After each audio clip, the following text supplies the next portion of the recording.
describes acts of extreme violence in graphic detail and may include discussions about demonology and the occult, topics that caused widespread panic during the 1980s. This content may not be suitable for children under the age of 50. Viewer and listener discretion is advised.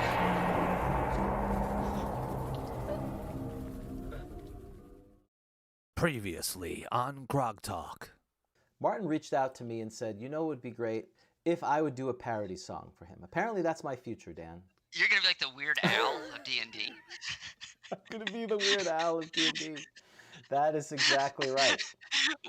Weird James. My parents were right, is what your voice is going to be saying. And I'm proud to be a first edition Grogcon. If you roll 1, 2, he's dead. Would you roll I rolled a 1. He's dead. I rolled a 1. Because he's only 6 hit dice. He only had 21 hit points. He got hit for 21 hit points. Goodbye. I killed the septic tank. Yeah, you've now the place is going to reek. You idiot! Why did you kill the Atyug? Oh, I'm in big trouble. Everyone hates it. I'm going to have to replace it. All right, miscellaneous magic. James, this segment, we randomly roll a magic item from the DMG, from the miscellaneous magic table, and then we discuss it. It is a potion. It is a potion of healing, James. Wow. So, what you could do is you could actually I could sell potions of healing. You ready for this? This is worse than the generic brand. You can return, except in Maine, you can bring back your potion bottle, and I'll give you 10 cents. I'll give you a piece, right? And there's a little bit left. And so what I do is I take each drop. From every heal, hunch right? punch. The hunch punch heal. What's a hunch punch? Oh my God. They would have fruit punch, and they would just dump it all in the thing. Okay, I love that idea. That's not what I wasn't suggesting that. Kids, that's dangerous to mix your potions like that.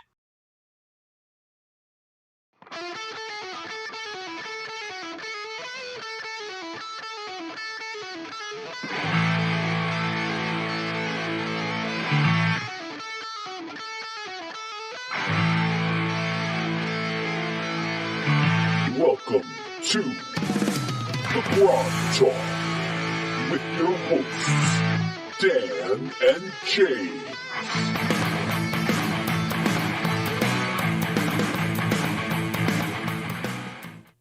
All right, folks. We are live. Good morning, good afternoon, good evening. Welcome to Grogtalk. I'm James. And I'm Dan. Where are we from today, Dan? Well, of course, we're from the Grogtalk studio, #1. Finally, yes. That's exactly right. But we're also from the Fennec Inn in Black Marsh. And I have to tell you, I thought that the Grogtalk studio was bigger. I remembered it bigger. It seems very small now that I'm here. I don't. That's right. It was less impressive than I. That's right. Imagined it. Well, we. Nothing has changed. It was like a museum. We've actually kept it, you know, like when they had the Gettysburg Address where they preserved the actual thing. This is what it is. James, don't fib. Because when I came here, who did I find down low, turned around? Like he couldn't. For 16 months he hasn't seen a thing. He's like, finally. That's right. I can see. Poor Go-Delicious. I had to rescue Go-Delicious. But let me tell you, who cries for the children? It's like ASPCA commercial. Please help the goat. Yes, save one goat. He hasn't eaten an orc in 16 months. He's hungry. So let me tell you a little bit about. So the Fennec Inn, Black Marsh, was by Games Workshop. It was a little setting, kind of mini setting. Albie Fiore was one of the authors, which of course is why I ordered it for a ridiculous price.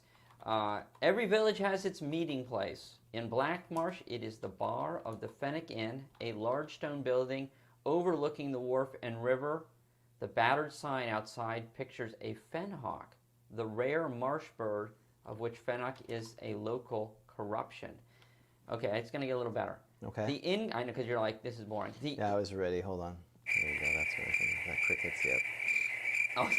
Oh, so that's what. See, I don't know that that's happening now. Now you don't know what's happening. Well, you can put your cans on, but it's after 16 months of having to keep the headphones on, it's nice not to have that. So. It's liberating. It is. The innkeeper Staffer runs the place, helped by his wife Sardis, his son Pamir, who doubles as bouncer. This is my favorite part. And Gretin, Sardis's father, who is the pot boy and general lackey. I wish I had the piss boy. The father, though. Yeah. That's kind of rude. That is. Well, know your place, I guess. He's an old man. I'm not old. I don't want to be a burden. Well, give yourselves a hand there. The inn that you just told me about, I forgot the name of it already. The Fennec Inn in Blackmarsh. Fennec Inn. Very nice. Welcome to Blackmarsh. So we hopefully have an okay show. I know I don't like to keep my expectations down a little bit. So we have some announcements. We're actually going to hold off on our first announcement because it's so important. So if you're waiting for announcements, you'll have to wait till later. But we can talk about the Grognards Guild online. Brian, Josh, David is playing a Discord post. I think one of our folks out there said there's 7 games that are associated with Discord that are out there, and some need players and some need DMs. So again, if that's something if you're not playing first edition because you don't have a local group, go out there. We also have our meetup that Dan set up many moons ago that you're still paying for, which is really nice. Yeah, we need to talk about that. I'm glad you mentioned that. That's right. Shouldn't our patrons be paying for that? No, apparently not. So apparently they're like, well, I don't know. That wasn't approved in the list of. If you're this level patron, you're going to be paying for Dan's meetup. So for those who don't know, meetup.com is how this all started, right? Dan, you and Ed, dear friend of ours, you decided, hey, we want to play first edition, and that's how you got started, right? So that is correct. So patrons. So we want to thank our patrons, and we especially want to thank. We'll cover all this. We want to thank our dear friend Shen, who is online, who bought us dice. Look at this. This looks it's got a bubbler mailer. This is how the Canadians do it. Wait a second. But these dice have been encrusted with feces. Right. Why would we need new dice? Well, because these are going to be hopefully interesting. Well, I should have opened it beforehand. Sorry, but this may take 2 hours. This is the problem with live. This is like cat fruit. See, James, look, I got the Raisinets on the way over, and I opened the package before. Wow. Wow, dude, I'm rolling your strength. Hang on. Look, 1, 3. You have an 8 strength, I have dude. a slightly below average. That's for a reason. So here we go. All right. This is the big reveal. These are the dice that he gave us. So they are custom dice. Get out. And so the Dorso rule, don't need it anymore. Monster Manual 2 or Fiend Folio. Wait, you mean after we Richie did all of this work that we're going to talk about, giving us instructions of what to do, and now some of it's unnecessary That already. is correct. Here's a note. Let's read the note. Okay, wait a second. Can I just stop for a second here, James? You've not mentioned anything, because some things have changed. I've returned with the dice tray. It doesn't bother you at all? It is covered in You know hairs. You know what this has been through. Yeah. This returns. Yes, and you may have washed your dice. I'm sure you did not wash the dice tray. No. I mean the dice tray. Not at all. And the dice are now in there. It's weird not having a cat running around here. I thought you were going to bring a cat. Where's the hellhound? He's with the hobgoblin. No, the bugbear, the oldest son. So, look at this. I'm going to read this. And we do not know what this says. No, we have no idea. It was a little disturbing. At first I thought he pasted the little things like it was.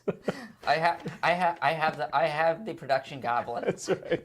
Send Bitcoin. Yes. So, greetings, my radiant emperors. Very nice. I hope this started off well. That's excellent. Good groveling. Very nice. I hope this missive finds both your puissant highness and your gentle families hale and hearty. Please accept these tokens as a sign of my appreciation. Both of your magnificent selves have furnished this, your humble servant, with many hours of knowledge and pleasure. Oh, that's wonderful. I hope that the first set of dice will aid you in your quest for slaying the felon creatures that plague your empire. I hope the second set will alleviate the heavy burden that must trouble all great monarchs, that of making decisions. I have used this yes-no dice in many of my own games when areas of the rules do not clearly communicate their intentions. As all good liegemen of the glorious Groggamer know and believe, the dice do not lie. See, your ever humble servant, Shannon. Thank you. The master, his most majestic suzerain, remember? Suzerain, I love that word. Marquise and Sergeant Terra of Bruce County. And then he has some Latin. Formerly known as the Angry Monk. That is fantastic. Thank you so much. And so now, we have 2 dice here. Oh, we have 2 sets, right? So we have Right. we have one for the Fiend Folio. Oh, so 2 of these. Oh, so James, I think we each have a set. Is what's happening. That's right. So we each have our own set, and the first one is for the Dorso roll, which is very useful, and because we forget. So really, he's helping us out because he knows that we forget what it is. Or if we ever break up, we could run. If there's a Grogtalk and the whatever Grog, when those bands break up and there's like, what was that? Rainbow, and then there's like 3 different versions of Rainbow that you can have. Venom Inc. Right, Venom Inc. Right. Right. So if you become Grogtalk Inc. I'm like Grogtalk AWK. Grogtalk. Right. Ask me a question, James. Are you happy to be here? No. No, and then with an exclamation point. exclamation. Oh yeah. So we've got no exclamation No, point but now. no. That's really no. You're not very happy to be here. Do you think we should get? I guess we don't need it now because this made me. What does this make you think of? This die? Think 80s. What does this make you think of? That little game where was that the girls used to play, right? The little origami with thing. the little. Yes, yeah. you're right. Yeah. You're going to be my boyfriend or my girlfriend, and they always would be like, "Oh no, I'm going to keep doing it." You asked might be your boyfriend. There's the answer. That's right. No, the dice don't lie. That's right. That's good. I was thinking the 8-ball. Oh yes, Which that's is right. before the 80s probably, but right? I have one at work because people come to me and they ask me questions and I pull that out. I still do. That's how most of my management decisions are done that way. I'm tempted to buy one. I don't want to hurt the Angry Monk's feelings because this made me think of. This die made me think of it because this is. So what you're saying is I like this, but I like this other thing better. I'm going to buy it. I'd rather spend money than this free thing. Good job. Well, I like the nostalgia of it. Okay. That's fine. You can have nostalgia. Okay. Well, thank you very much. We will be using this. I will be placing it with my dice, my Valentine's Day dice that I still use faithfully. So I like that both of our set of dice have stories. Yours is the Valentine's pink set. I love these pink and sets. mine is the fecal fecal encrusted. dice. Fecal dice. Feline fecal tray dice. All right. Well, with that, thank you again, sir. We're now moving on to heraldry. We are going to give Robert, also known as the Lost Party, the title Somewhere in Somerset County. So we are ready to do this. Where's Somerset County? What In state? Pennsylvania. Oh, okay, very nice. It is in Pennsylvania. Okay, you're gonna have. Yes, I'm the typer. You are the Roller. the roller. Okay. All right, hold on. And we're not flipping and turning. We are preparing this because I have to type this in, and we're typing. That annoys the guest, James. I know. Not the guest, the and listeners. I can't turn that off, so there's going to be bitterness. All right, so Mr. Dan, if you don't mind, a D15. Take a 30 and divide by 2. Hang on. I know. I need to decide if you asked me a question. Oh, yes. Well, yes. Yes, enthusiastic. I will help you, James. Thank you. I will Get out. You're gonna end up hating the Angry Monk. That's right. You're gonna throw these dice out the window. Where'd those dice go? I don't remember. I don't know. The Hellhound ate them. If you find Godalistics, you find the dice. All right. That's right. Exchange. That's right. You said a D30, right? Yeah, divided by 2. 3.5. 4. 3.5. So, Admiral. Do you want me to do this? Do you want me to do both of these? Because you're typing. You're doing a lot of things at once now. I don't want you to get it wrong. Does that? Wow. So, I appreciate it. The Admiral, I assume Robert is a he, so his, D30, sir. 15. 15, astonishing. A lot of A's going on there. It's right, it's very alliterative. Is it alliterative? Is that a word? I think that's right. It's alliterative, the word? Okay, another D30. 16.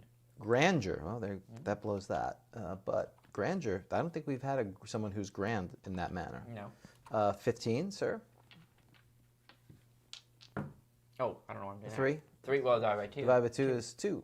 So, king, grandeur, king, and then I need a D60 this time. You're a little premature. Excuse me. 14. Honorable. All right. And then the last, what is he known for? So I need a D30. 9. It's probably going to be something destroying. 2, 4, 6, 8. Slayer. Yes. The Honorable Slayer. Do we have a Slayer? We do have a Slayer. West Coast, though. I think it's a West Coast He's Slayer. the East Coast Slayer. He is the East Coast. Represent. Well, just like when the band splits up, maybe. Like you were saying, the band. Right. We have Slayers on both. We cover slaying coast to coast. Mm-hmm. I like that. There's not enough happening on the East Coast. So we have a new member of the Grog Empire, Robert, a.k.a. Lost Party. Everyone who's a Robert has an a.k.a. Mm-hmm. We have Menion, Correct. also known as Rob. We have Robert, also known as Rob Ritchie. Now we have Robert, also known as Lost Party. It's something about, I would think Bob would be the thing they would actually go Rob, but not these other names. Do you know why that's the case? Bobby. Bobby. That's Bobby. true. Perhaps there's so many things they want to try a different one. I can't figure that out. Alliteration, consonants. Oh, see, Shannon's going to ding me on that. Yes, I think I knew what alliteration. Oh, alliteration's only consonants? Oh, I didn't know that. It can't be vowels. Is that right? it's that. An assonance. Is it really assonance? Ooh. Assonance. Assonance? There's too many easy jokes there. It's bad. Yes, you're assonance. Yes. You're astonishingly assonant. That's not Gotta have more A's. That's right. Goodbye. All right. Poor Robert. Poor Robert, the Lost Party. Sir, we are now, by the powers vested in us, by us, this is strange because now I have to look to the right all this time. We are now going to provide and bestow the following titles. Sir Robert, you will now be forever known as the Admiral, His Astonishing Grandeur King. The Honorable Slayer of Somerset County, Pennsylvania. Congratulations. You have done it. Oh, and apparently Shannon is an English teacher. So how does he listen to this show and not go insane? Ooh. Well, no. He's going into school and he's like, all right, folks, here's a list. He probably gives like excerpts from our show Right. as test questions. These are grown men who cannot are not proficient in their own language. Don't be like this. Right. Well, if actually, because you know what, we do the previously thing. If you want certain videos clipped, just let us know. We, as examples of terrible English, English you should not do as grown men. He probably does. The pronunciations are terrible. Or awful. So can Robert commence slaying now? Now that he's been officially, Yes. because he's probably been waiting. He's probably sitting up in Pennsylvania, and there are some people who are going to be slayed, but honorably. I don't know how, it's like a paladin. I am now going to kill you. He announces his intent. You can be an honorable. Yeah, I think he can be an honorable slayer. Aren't you? That's right. I am coming for you, and you're dead. So David helped. I wonder what that means. All right. Did you check the chartable things recently? I have checked the chart. You know, we're always terrible in the U.S. Right. Just terrible. Like, and look, the Grognard File is an amazing show. Grognard File, they're from England. They're killing us. They're not even from our country. They're like, it's not even like close. Right. They're like crushing us in the U.S. I mean, crushing is not really what, when you're zero, when you're unranked, you can't really say like we're getting crushed. Right. Or they're like so much, when we're not even ranked. Right. That would be like, the Lake Brantley Patriots worrying about the actual New England Patriots. Yeah, being like, yeah, man, we're so angry. Like, the New England Patriots are like crushing us. No one knows who you are. Exactly. We're only popular in Europe. So no, we've been... Which is strange. Again, it's prophet's never loved in his hometown. That's basically what it is. We're loved in other places. You know what it is? They don't realize that our English is so bad. We sound like their English. That's right. Sound like foreigners, I guess. I don't know. That's great. Do you think anyone's learning to speak English from listening to Grogtalk? Because that happens. There were people say that they learned English, right, watching TV, right, American TV. Maybe somebody's learning English. Well, I did say we are getting. I don't have them yet, but on the next show, some of us may be sporting new shirts. Oh. And what I said was, I'm going to send them. These are the official Grogcon shirts. We need to wear them to self-promote. That's what this is all about. I love when you asked me what size shirt, and I said, "Oh, I don't need a shirt." You were unhappy. No, I wasn't happy. You'd spent a lot, rightfully so, because you'd spent a lot of time putting that together, and you're like, it's basically like with the mom who, I spent all this time making this dinner. You're gonna eat it. You're gonna like it. You're gonna like it. Adrian, our dear friend from California, designed the logo and spent all this time. Well, that's amazing. And you're like, meh, I'm not interested. So I said, that's fine. I'm just gonna send it to foreign countries. Where are we ranked in Australia? It kind of goes back and forth. I don't think we've been ranked recently. I don't think we're doing very well in Australia. We're in David Thompson's The Chamberlain's Heart. That's what matters. We're like strangely will be like number 1. Yeah, David Thompson's house. We're number 2. Number 2. Grognard Files 1. Well, number 3. He does his own. He does his own YouTube. Right. We're number 3, and we're not even possibly number 4 because you also have Rob Menion, who has a great podcast, Confessions of a Wee Timorous Bushi. So I'm not even sure we make the top 5 in one of our first patrons' house. We've cracked the 200. Is it every day? It seems like it's downloads per day, because we'll strangely be number 1 in Finland. Right. Like, is that like that day, like 5 people like downloaded it? So, okay, ask me if we're ever going to be a top 100 in the U.S. Will we ever be a top 100 in the U.S.? Yes, but. It's like one day. It's a yes, but. That seems fair. Okay. Oh, thank you for telling me. Thank you. I will stop rocking. Chase looks older in that rocking chair. Yeah, the problem is I just kind of rock back and forth. I need to stop doing that. So publicity, yes. All right, so with that said, one way you can help us is by going out and doing an iTunes review. And we received an iTunes review from Lance Cannonball. That's a great last name. That is a great name. I have an image of him being shot from a cannon, don't you? Right, just launched from here. I don't have a gunshot either. You'd think on my little soundboard I would have that. So that's illusion. Like many people, I long for the imagination-driven simplicity and freedom of first edition. Yes, I agree. Imagination-driven simplicity. Yeah. I find it challenging. And found Grogtalk on YouTube. Like the game itself, these guys are the authentic, real thing, not some cadre of tarted-up posers aping AD&D fandom for irony clicks. That's great. I like good. that. That is good, right? Tarted-up posers. Will we ever become tarted-up posers? Yes, let's find out. You're right. Man, oh my God. That's what the butt was on the roll. Will we ever be in the top 100? Yes, but you'll be tarted-up posers. We're going to sell out. Exactly. Let's find out. Yes. Yeah, it's true. It's true.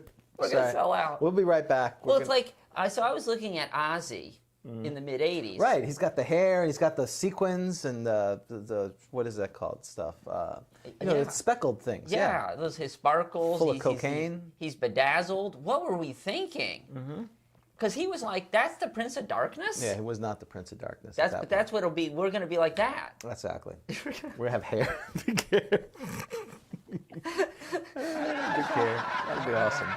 So, if you want to rekindle your connection to Gary's original game, all praises to Gary behind me, then this is the podcast you're looking for. Well, thank you, sir. Thank you, sir. And let me ask you a question about the simplicity. So is first edition AD&D, in some respects, both complicated and simple?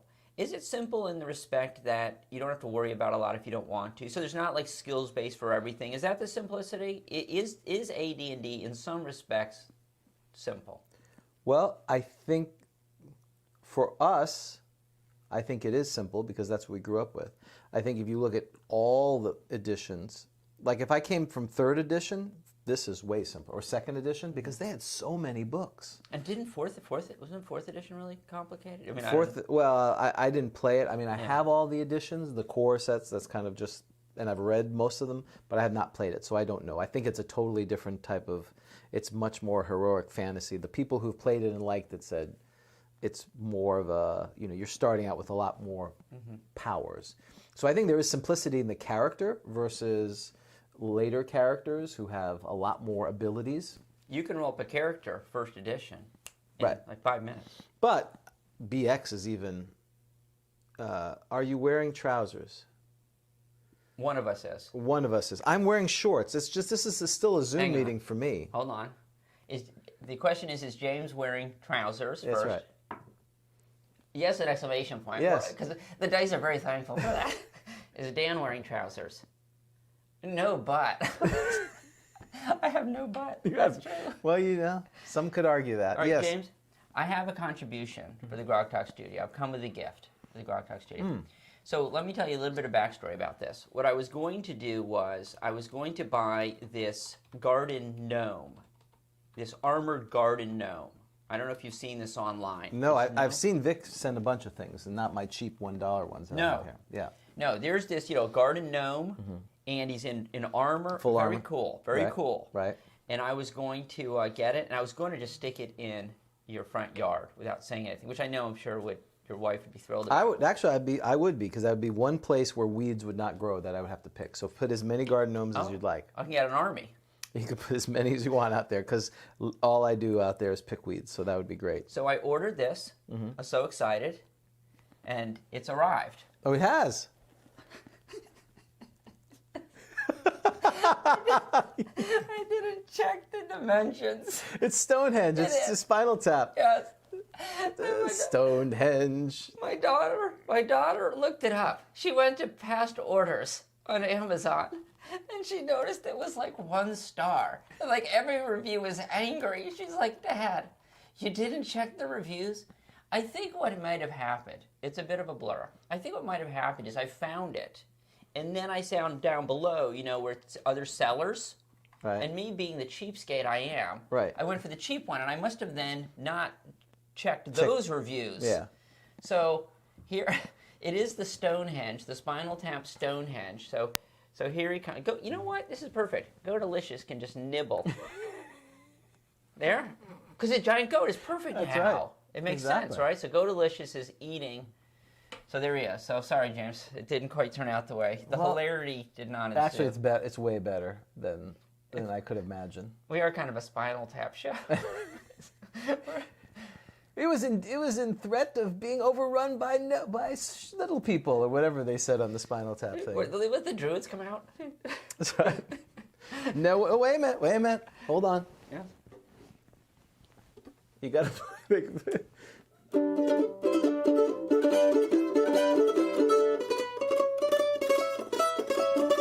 No one knows where they came from. The little armored gnomes. There you go. Wow, you got a song for you are full of surprises. Hey, clap for myself. Yay. Look at me. Song for everything. Well, I told James that we should have Grogtalk the musical at some point. Grogtalk the musical. Oh, wait a minute. Menion wants to come on. We are Grogtalk. I know people have not called us in forever. Well, we were so stuck in the 80s, you pretty much more so than me, of True. course, That's true. that you didn't realize that no one calls in anymore. People, they text, they, WhatsApp or something. That's, the dark web. They don't actually call. We're giddy. This is our second, I think this is our third call ever. If he calls. Live music, exactly. Hang on, let's see if he'll call. All right, let's find out. Will Menion call? No. No with an exclamation No, point. he actually just passed out. Rude. Okay. That was me a few days ago. I was talking. Me and Jin got together, and it wasn't pretty. But all right, moving on. We did the heraldry. We did that. We did iTunes. What do we want to talk about? We're going to talk about the actual magazine, Flipping and Turning, because it is coming out in the next week or two, possibly. We have seen the galley proofs. I'm not sure if that's the word. Something like that. Sounds good, right? The alpha final, what he called it. Mm-hmm. I'm not sure if that's a publishing term or not either. Everyone's just putting out their numbers, okay? Everyone's putting their phone numbers. We need. Yes, I know. I got it. Got your number on the wall. That's right. For a good time, call 867-5309. That's what Did they're that actually happen in bathrooms? Do you think those are real numbers? I think there was a behind the music where they talked about that. Really? Yeah. So that was actually okay. That's what. Now it has to be what 5551112 or something like that. Whatever the standard. Well, now everyone you do that stuff online. I guess back we had to go into an old bathroom Right. and find a phone number. Exactly. You know? Or just randomly dial 10 numbers. Get the phone book out. Used to crank call people in the phone book. We did do that. Is your refrigerator running? That's right. Right. Did you see it? Exactly. Hold on. I'll give you a laugh. A short laugh. Or No, God! two. All right. So it's coming out in a couple weeks that if you want to participate our next episode or next issue, issue 5, issue 4 will be coming out in the next 2 weeks. So it's done. Issue 5 is going to be the tournament edition. Oh, very exciting. It's the one that will be released as we have the tournament, or roughly within the next day or so. Convention. Tournament? Convention. Convention. Convention. Yeah, sorry. I should be drinking at this point. I'm giddy. I had to get up really early to make sure all this crap worked. So, blah, blah, blah, blah. So, if you want to contribute to that, editor@grogcon.com. That's the way to do it. Also, we have an announcement. Our new campaign, well, actually, it's a new campaign. Our campaign, the Grogtalk Adventures, issue 3, episode 3, whatever we're calling it, where you're the DM. We have decided July 17th at 12 to 5. I better get working. Yeah, you got some work to do. I do. And so I will be. Oh, you're gonna try a call on Skype? Hold on. 12 to 5? You gave me 5 hours? Well, 12 to 4, whatever you want. 12 to 1. I thought I had his number. Hold on, just a second. Is there going to be a topic of conversation, or is this just sort of a... Who knows? Okay. Yeah. That's the beauty of it. Here he is. Oh, he's got the great voice. Yes. Okay, he can call. He's awesome. He's the man. Hold on. Let's see. All right, I'm saying hello to you. If you're there, if you're on Skype, I'll put you on. So we're doing a complete sidebar here, but 17th, it can be 12 to 4, whatever you want.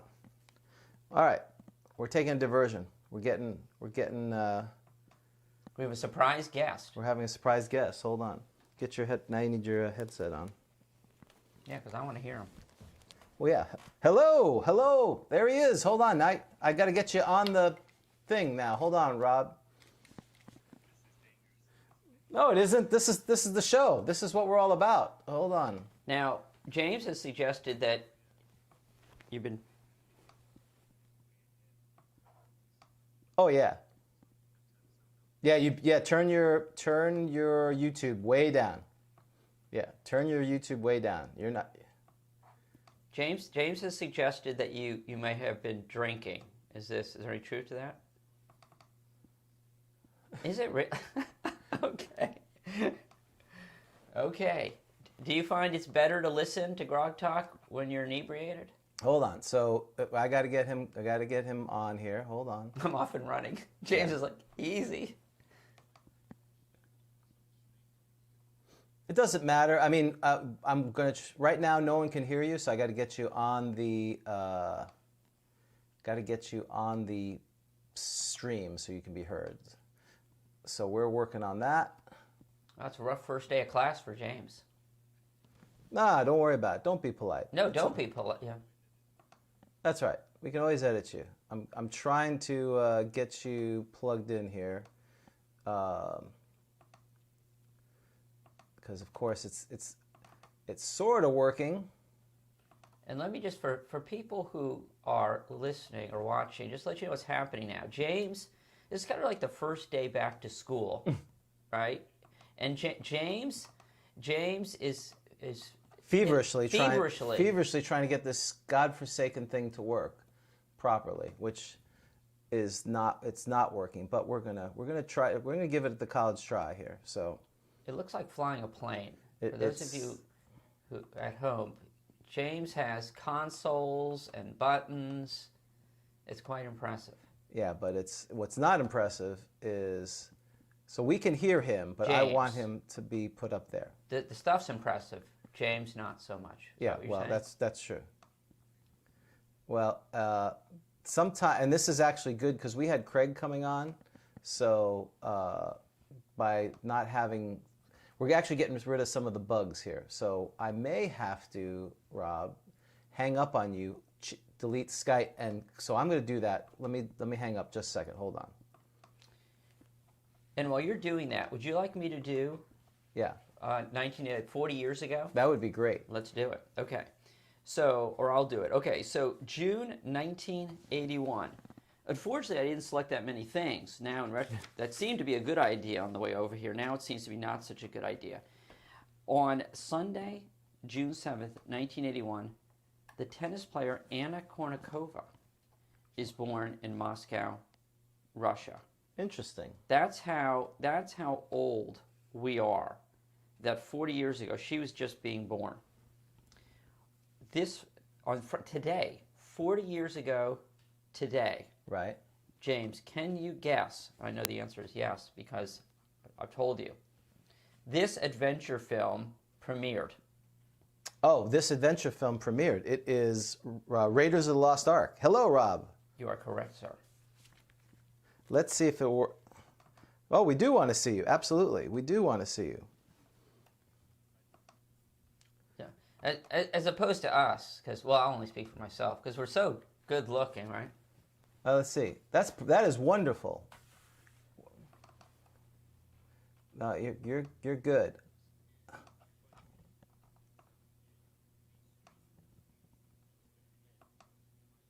Oh yeah. Yeah, it's just like being on TV, you know, like on a call show. You gotta. It's like there's a delay.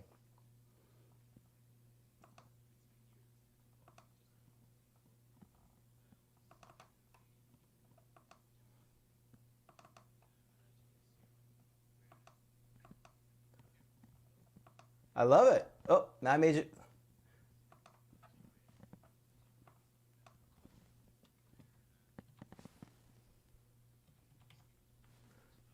So basically, we're at the point of the show now where we ask, well, what are you wearing?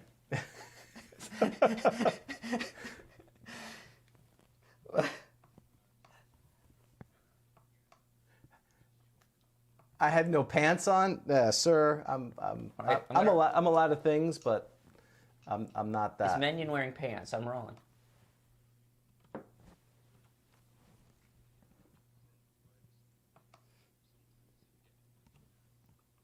Well, Jeffrey Toobin, for example, right? All right, so here's the conundrum we're working on. For all those who are listening and they're like, we can hear Rob, but no one else can hear you. So what we're going to have to do is we're going to have to audible this. So Rob, you've come on, and you want to talk about the difference between 5e and AD&D because you're running both right now. Isn't that correct, sir?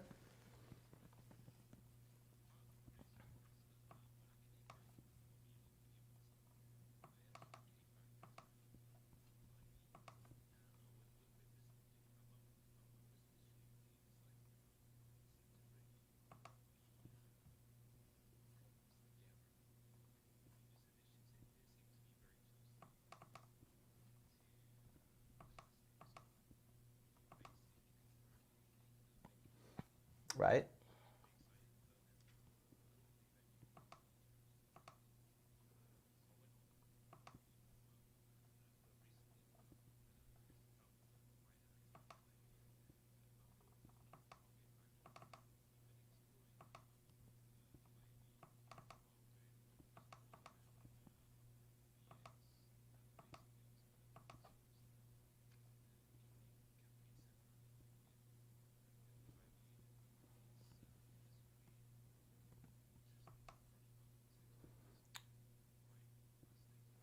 All right, so hold that thought.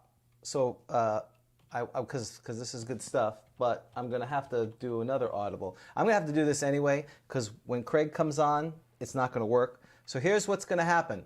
For those folks who are listening, we're gonna be dropping off for a second. I gotta restart something, and we'll come right back because I can't get Skype to work on here. So this is actually a good thing. So you stay on, Rob. Hold on just a second. Yes, that'll just be our standard. Just every time. Just put that up. Well, you can use it. You can Keep use talking. this. We're having a in the Menion, a Menion moment. Hello. Check. Go ahead. Hey, Rob, yeah. say something. Hello. All right. Japan calling. All right. Miami. There we go. We're back. We're We're moving back. again. Invite. We're back. Excellent. We are back. Hey. Sorry about that. We've totally screwed the pooch, but we are back. Oh, I thought you'd say we screwed the pooch. Yeah, we did screw the pooch. All right, so there you go. You are on with us now. So we figured it out thanks to Menion. So let me give him an official thing. Yes, we are back. Welcome back to Grogtalk, the delayed edition. And we have our dear friend, Menion, also known as Rob, all the way from Japan. How are you, sir? Yeah, very good. Yeah, sorry for throwing a spanner in the works there. Right to. Sir, if it was a problem, it would not. We would tell you that. So what happened was, what do you? Is James telling the truth? I am telling the truth. I don't care what that dice says. Oh no! James is very angry at you, man. No, I am not angry at him. The dice don't lie. I sensed it. Yeah. No, I have not. Anger. I am not angry at him. I am in fact anti-angry at him. So, what happened was with Skype and the streaming. If I have to, because privacy is important, you have to turn the switch on to say, "Hey, you're being recorded." That switch was not on. That's why it wasn't working. So I blew it up. I blew up the stream because I'm a moron. That's a big loser for me. So it's not you.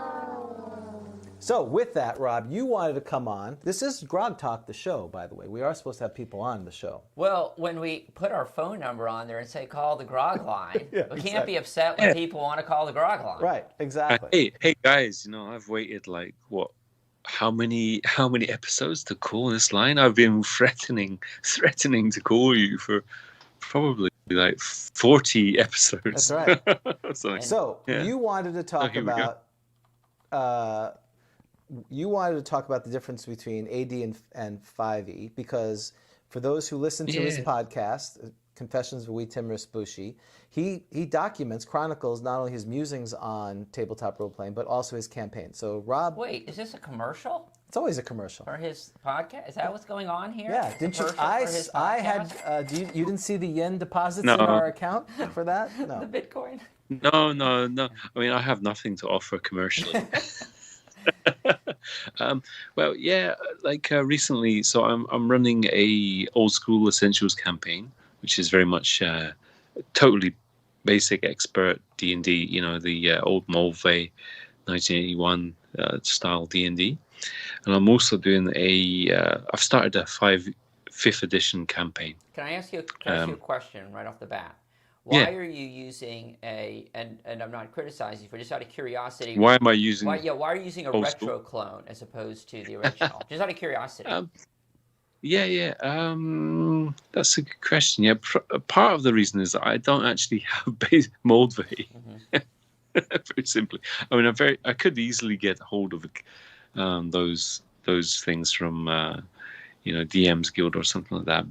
But Old School Essentials is really cool because of the layout. Yeah, that's the book. That's a wonderful book, and it's a fantastic book. And I think I'm more drawn to that. but Old School Essentials is really cool in that the layout is good. Everything is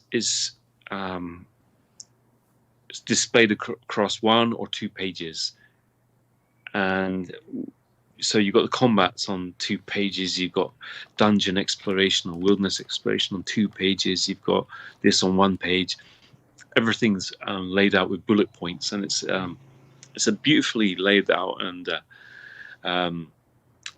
intuitive way of displaying the rules as they were written. So it is a retro clone, but it's not. It doesn't deviate from the original Moldvay rules, and that's a really good point for Old School Essentials. But that's getting away from the point. So I'm doing 5th edition as well, and the reason for that, I was probably cut off earlier. I don't know if this was recorded earlier, but basically the 5th edition, I came back into the hobby through 5th edition, and then I had some mixed experiences with that, and I wasn't very satisfied. And sometimes I've been quite vocal in my dissatisfaction, and I've taken some of that on board, some of the sort of criticism, and so we thought we'd try 5th edition, and so we've got these 2 separate campaigns going on at once, and it's really weird, and it's quite fascinating how the different this 1981 style rule set works, and the 2017 rule set works. Sorry. So Rob, too much. did you go into deep freeze like we did, and because we? Oh right, yeah, you were out for a while as well. Yeah. So I'd been traveling. I went to university in Scotland, and I stopped playing after the first year or something, and then I studied a lot, and I was up to all sorts of shenanigans, as you do when you're a university student. And then I went to Canada as well for a year because I'm half Canadian, and I wanted to take some time out, which is where I met my wife. And then I ended up coming to Japan, my wife is Japanese. I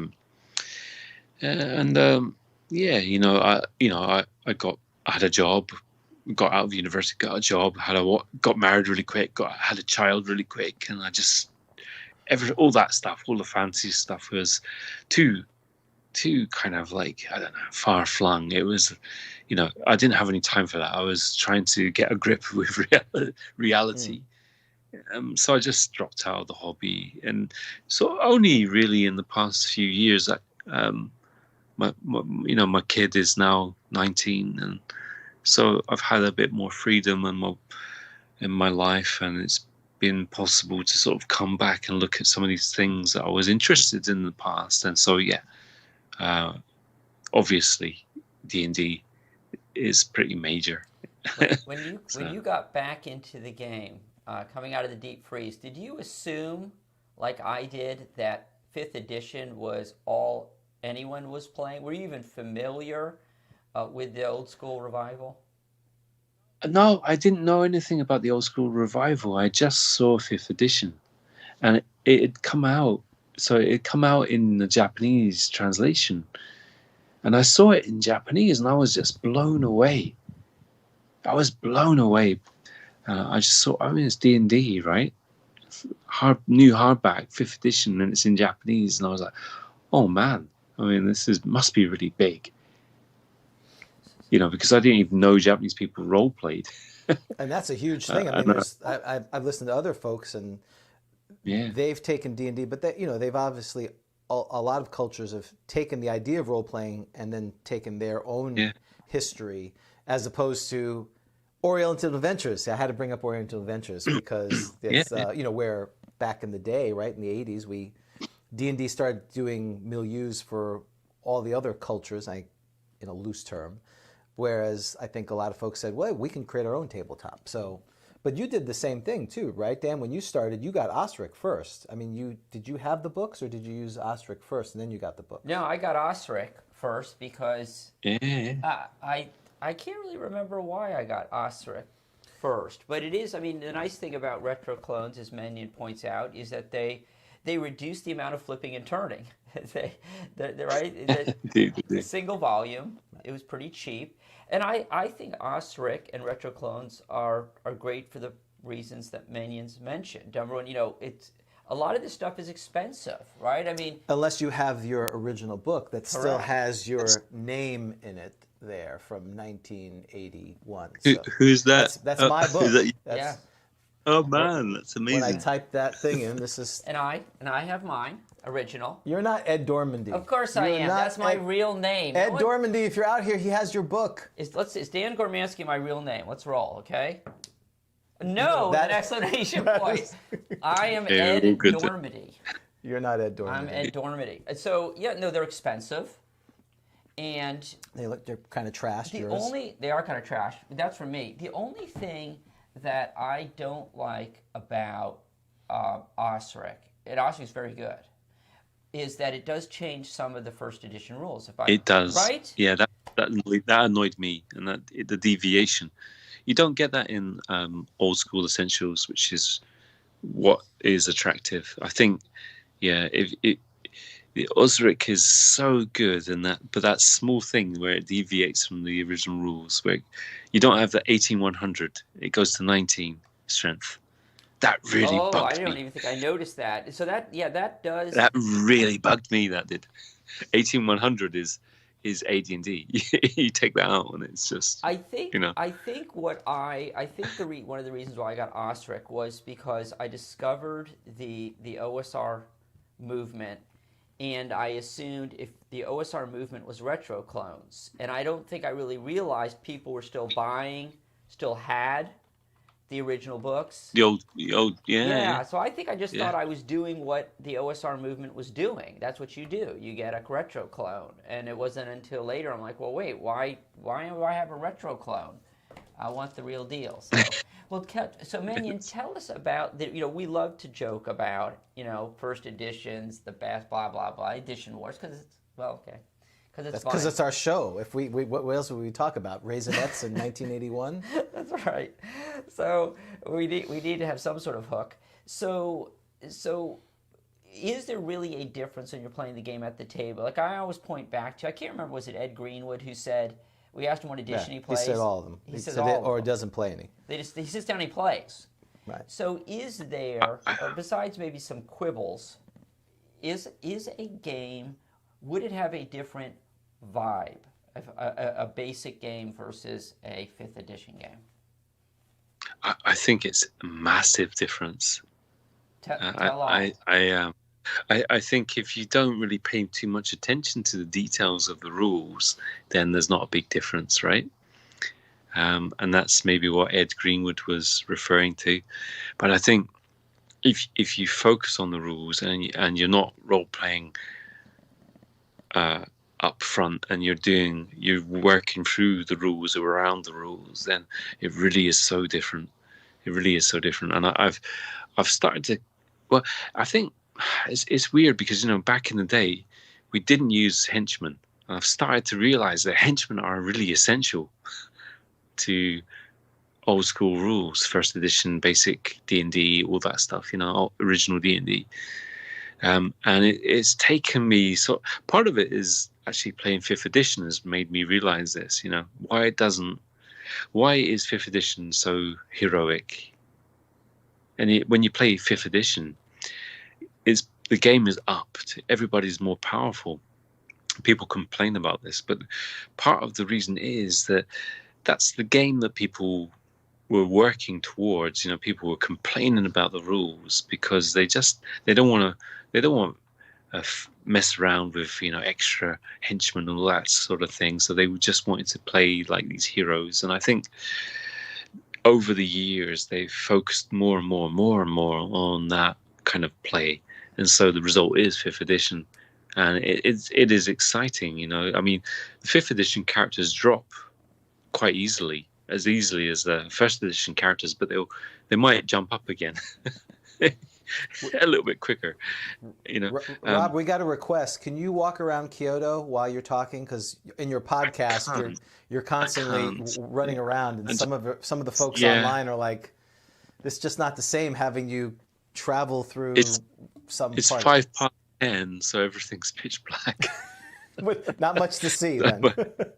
There's not a lot to see. I can stand out on the. And a white guy walking around at night in the middle of Kyoto just talking to himself. I mean, how bad could that be? That's a show. Get out there. Come on, Rob. What's wrong with you?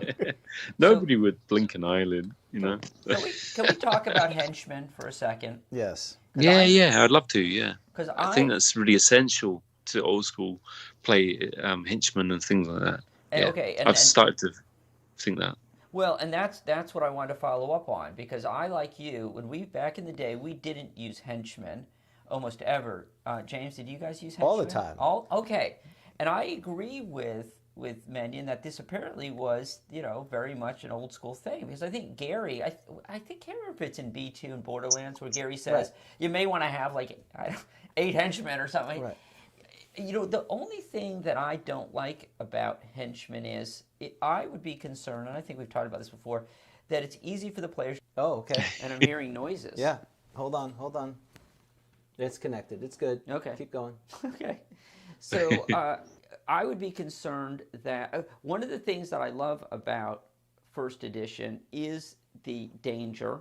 And I love the fact that, okay, who's going to push that button? When it's, hey, how about if the henchman pushes that button, which I realize the DM should be like, hey, henchman's like, are you crazy? But are you at all many concerned that having henchmen takes, in some respects, away from what many of us remember old school gaming to be like, which is imbued with all of that danger to your character? I lost a little bit at the end of there, but I got the general gist, and I think the tendency for players is to shy away from henchmen. They don't want henchmen, and the rules also sort of push people away from henchmen, and it's part of the problem. So henchmen, to me, I've started to feel are like. Like back in the day, we had arcade games where you had so many lives. You die and you die again and you die again, and you put in America, maybe put in another quarter, and you get so many more lives, right? And that kind of mentality that you die but you can jump up again is sort of like worked into the game way games worked back in the day, I reckon. And with henchmen, you have these arms and eyes and legs that you can use beyond your own character, and it creates like it puts a charisma stat up front. So the charisma is something that your henchmen aren't automatons, right? So they have a will of their own, and they can, if they're not paid properly, they will rebel. And they have loyalty and stuff like that. And your charisma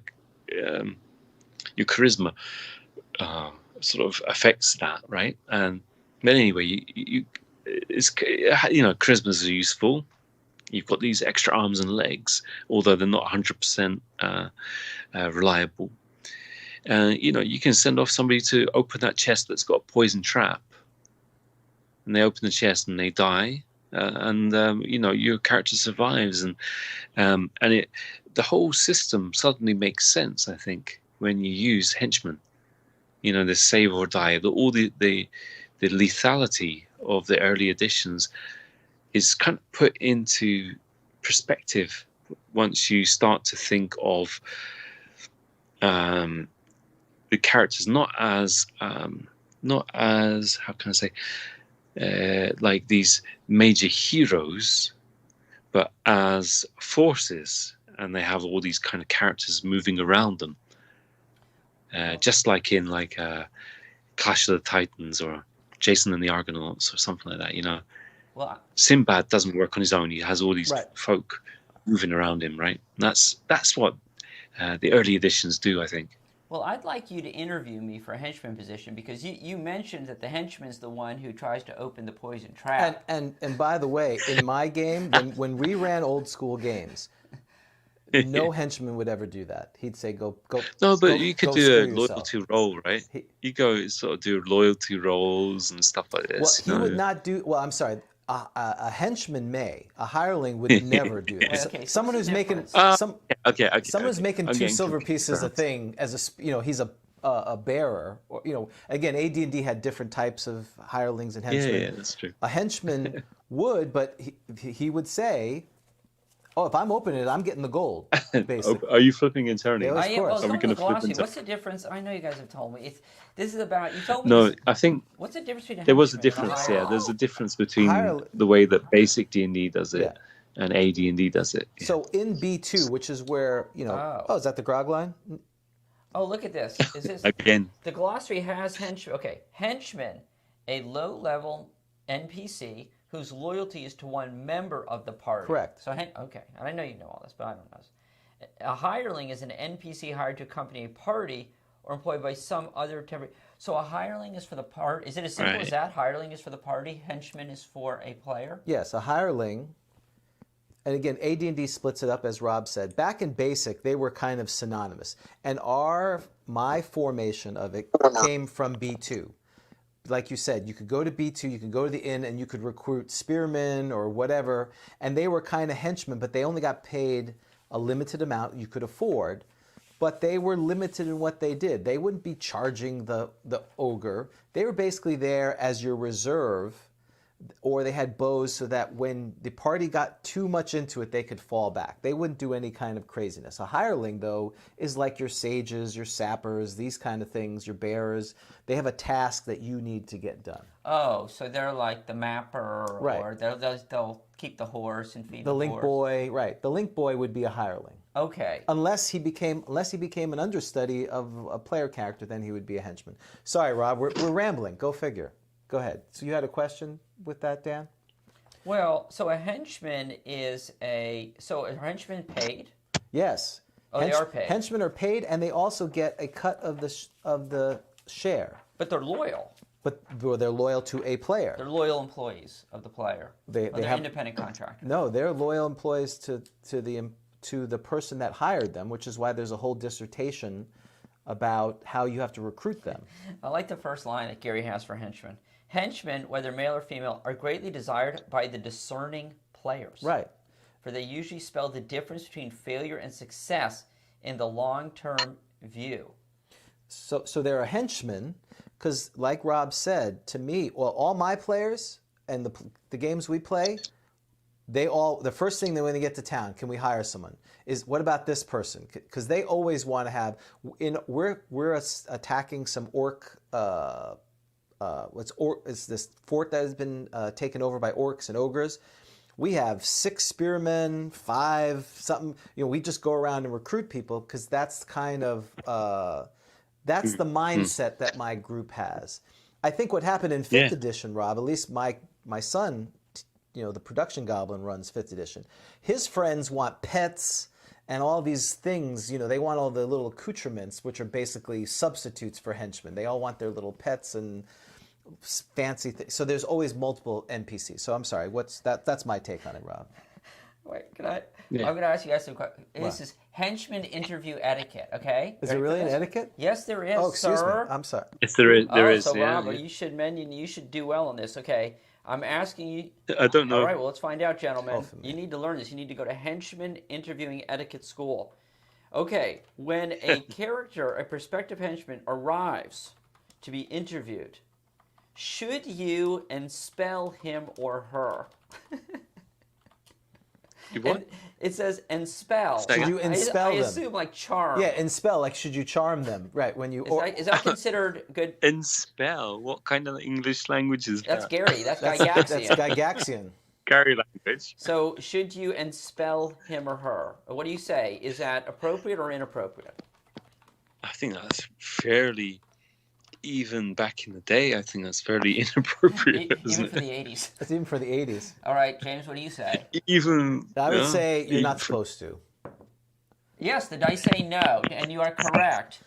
That is inappropriate, except possibly, there are a couple of spells possibly it would be appropriate to do during your interview. No alignment? Okay. Menion, do you agree with that? No alignment? Do you think that might be appropriate? Yeah, I think Okay. that's good. Yeah. You are both correct. Ooh. And there's one other one. Well, I would go with detect lie, but that seems rude, so I wouldn't say detect lie. That's true. It shouldn't be rude, but I guess it is. Oh, I have no idea. I have no I don't idea. know why this one is here, because I would have thought no alignment. Detect good or evil. But you got to be really evil, yeah. right? Right. We've been through this before. Right. Evil isn't just like you're like a thief, a Right. neutral evil You thief. have to be high enough level. Yeah, that's weird, isn't it? I mean, no alignment should cover that. I don't Okay. get that. Yeah. Should you Yeah. physically search the applicant? Definitely okay, not. Okay, Menion, this is the 80s, though. It's a All right? TSA. I don't know It's if a you're giving TSA. a 20. Are you giving a modern? A modern version? Can you imagine that? You go in for an interview? Okay, turn around. We got you down. Spread eagle. Yeah, That was a terrible, great yeah. album from Pseudo Dead, Spread Eagle. That was Spread great. eagle. I mean, let's face it. Let's face it. Of course they're carrying weapons, right? That's what you're hiring them for. That's right. You're searching them to make sure they are carrying something. Why are you not carrying a knife? What's wrong with you? Yeah. It is inappropriate. Yeah, that is correct, gentlemen. It's to say nothing, though he's saying something, to say nothing of physically searching him or her. Okay. Direct questions about alignment and religion. Appropriate or inappropriate? That's always been inappropriate. Yeah. I think Gary would say He that's said that's inappropriate. rude to do that. Yeah, James, Yeah, I like the way you put that. Usually taken poorly is what he says. So, so we've learned something about interviewing. Okay. Hey, so Menion, while we're here, why don't we Audible, since he's here, let's do Have You Ever do a Bard while he's on. Would you like to play the game Have You Ever I think I died already. That's okay. We don't remember. Dan doesn't remember It's 5th anything. edition. You're back up. It's 5th edition. We revivified you. You're back. Hold on. No, let's see. Can Menion be revived? I'm just going to move over to so I've got a power source. Okay. These dice are in fact amazing. These dice are amazing. These dice have been spot on. Well, I don't know why I say. Of course, they're spot on. The dice don't lie. Right. So we're going to Audible, and we're going to now do. Have you ever played a bard in attacking? What is he attacking? Omaha. Exactly. Excuse me. He's I don't know if you can see this my videos. I hope I'm not making anybody sick. Outside? No, he's not going. That's like It's a natural reaction. Like the adventure. It's like going outside. He's going outside. Look for the Assassin's Guild. Is that the Grog line? We have someone on the Grog line. Just 16. So we're now doing the adventures of running north, or north running. Yeah. Have you ever played a bard infiltrating the Assassin's Guild with Northrun? Oh yeah. Our hero. Running north, yeah. I'm north runner. Poor Rob's like, did I really sign up for this? Yes, you did. I'm north He's been drinking. Yeah. That's right. This is normal. That's why you never know. Yeah. Okay. All right, we're ready. Okay, so Menion back from the grave. He's been a cleric, has helped you out, Menion. And so obviously you pop right back up, and we are continuing to look for the Assassin's Guild. This is, of course, the segment where you get to play a bard infiltrating the Assassin's Guild. It is from First Encounter magazine back in the 80s by John Fraser, who is getting mixed reviews. People can like hit or miss, we feel, right? I think some of these have been great. Other ones people have taken issue with. I'm sure he could not care less. Losing the vocal. Can you hear us now? Hello? You got us? Yeah, I can hear you. Yeah, I lost Dan a little bit there. No worries. Okay, can you hear me now? Okay. Yeah, good. So last time, James, as you may recall, we were in the garden of good and evil. We still have not gotten close to the Assassin's Guild. We are trying to rescue the daughter of the Merchant Chancellor, right? Aurora is the daughter, and we are searching for her. We saw there was a ruckus going on between a lot of assassins. The Palace Guard and the assassins. And we saved the day. So now that the fight is over, the Palace Guard captain thanks you for your most timely assistance. The captain would be happy to lend you several men for your mission. Wow. Henchmen. There you go. What would these be? Henchmen The or dice don't hirelings? let. These would be hirelings. Because they're not loyal to us. That's right. I'm learning. Okay? The captain would be happy to lend you several men for your mission. So obviously the lesson we've learned is we should accept them, right? Absolutely. Okay. But they're assassins. I already know that. I killed them as soon as we leave the leader. Well, but these are the guards we're getting, right? One of them's an assassin. I'm sorry. Go ahead. Wait, what? I apologize. Forgot. Oh, have I missed important information? Everyone's an assassin. Everyone we've met has been an assassin or a thief. Oh. Yeah, they're all pretty horrible. But you know that the soldiers would attract too much attention, therefore you decline his offer. Oh, wow. He shrugs his shoulders and gives you... Have you watched Grogtalk? That's right. Why don't you take him? He shrugs his shoulders and gives you sketchy directions to the guild house location. He knew it all along? Finally. If only he Finally. could have been hanging out in that bar. This all could have gone skipped right to this one. Somewhere in the woods north of here. That's it? Okay, no, there's more. Oh, and beware of the beasties that roam in the forest at night. With that advice, he wishes you the best of luck. Oh well, here we go. You walk out of the city and into the night, traveling northward. After a few hours, you approach the edge of the forest. The night sky is clear and starry. As you enter the woodlands, 5 or 6 giant ticks fall out of overhead branches. Yes, Really? 5 or 6 giant ticks.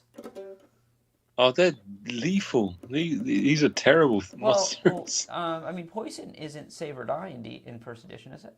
No, it's not poison, but they have an amazing armor class, really? don't they? We'll find out. Yeah, they have a good armor class. They're pretty dangerous. They suck your Okay, blood. well, here they go. 5 or 6 giant ticks fall out of overhead branches and land. 5 or 6? That's horrible. I mean, why would there be so many? Oh, do they smell? Do they sense your blood? These are wee timorous beasties. They sense. Someone just said Yeah, on the well, comment, really. so. Well, they're pretty big, but yeah, hopefully they'll kill. Hopefully they'll kill us. Hopefully they'll kill some of the followers instead. We didn't take them because we're idiots. We turned them down. Yeah, We didn't? turned them down because it Oh, would be too obvious. A giant cadre of folks going there. It's all right. So Oh yeah. what are the choices? Are we permitted to look up giant? I guess I can't. Look How up foolish. Giant tick, can I? We can't look it up until after we make our choices. Well, this is supposed to be playing a Yeah, bard, we got it. not fighting a giant. You know, this is not bar. This is not. Have you ever fought a giant tick? This is have you ever played a bard? You know what I mean? Okay. Yes. Yeah. I agree. But you're still rejecting me. Okay. Yeah. There's 10. I don't know. Ooh, there you go. That's what you get. You go ahead. All right. Number one. Number one. Cast fairy fire on ticks and attack with dagger. Aren't they on us?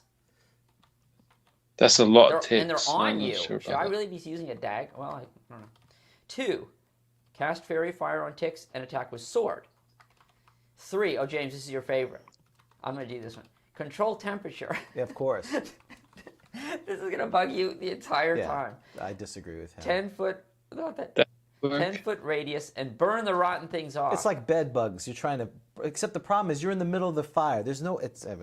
I'm not. I've said my piece. On Wait, this. what are you saying? Are you saying that when you use control temperature, you think it'll affect you, the player character, too? Yes, for the 400th time. Yes, I think so. 4. Run! Hoping to jostle them off. You should pick that one, James. 5. Attack with sword. 6. Attack with dagger. 7. Oh, we're in the forest, James. Cast entangle and attack with dagger. They entangle me. 8. Possibly. Cast tree. What is tree? Oh, tree. Ooh. And hope the tick fall off. I turn into a tree. If you. Oh, I'm so doing that. Tree? It's a spell apparently called tree, which I think, have we done that? Is that the one that has the picture of like a tree? Like 3 weeks? That's mass morph. Oh, we did mass morph. Okay. I don't But know. it's similar. I don't agree. That was 8 Why don't you make like a tree? and leave. 9. Are you going to go? I was thinking of going to see Raiders of the Lost Ark, but I don't think it looks very good. Yeah, Are you going to go tonight? I'm tired of Steven Spielberg. George Lucas This is way better. 1981. Right? Close Encounters, 4 notes. I'm not going to go. I'm going to wait and see the reviews. Okay. 9. Yes. Turn into a bird and fly off. Ooh, Druids I'll don't fly tell me. away. Bards, I can just turn into a bird? No.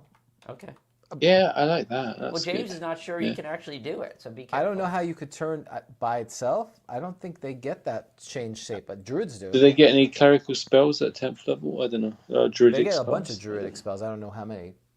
Go ahead, what's the last one? Turn into a bear and rip them off with your paws. Oh, very much like our cave bear. So this guy must be high enough level where he can get shape change? That's amazing. Shape change, yeah. It was a high level bard, right? So I don't know, if they can do that. But I'd fly away actually. But that sounds tricky, doesn't it? It sounds like I'm going to die if I choose fly away as a Yeah, bird. because you may just have a big... Temperature change. All right, I'll read them off again to you. 1 is Fairy Fire. And then attack with dagger. Dagger. 2 is Fairy Fire with Sword. 3 is Control Temperature. And 4 is Run. 5 is Attack with Sword. 6 is Attack with Dagger. 7 is Entangle. Then Attack with Sword, I think it is.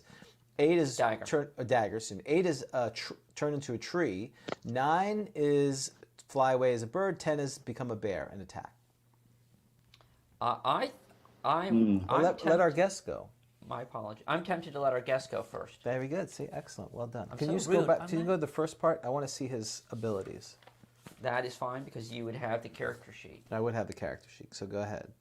Oh, don't ignore it if I wrote something bad about it. So he is Just saying, ignore so it. one of the things he's saying, because he is a freaking 12th level bard, he can turn into a bird, reptile, mammal 3 times a day. So that's very similar to a druid.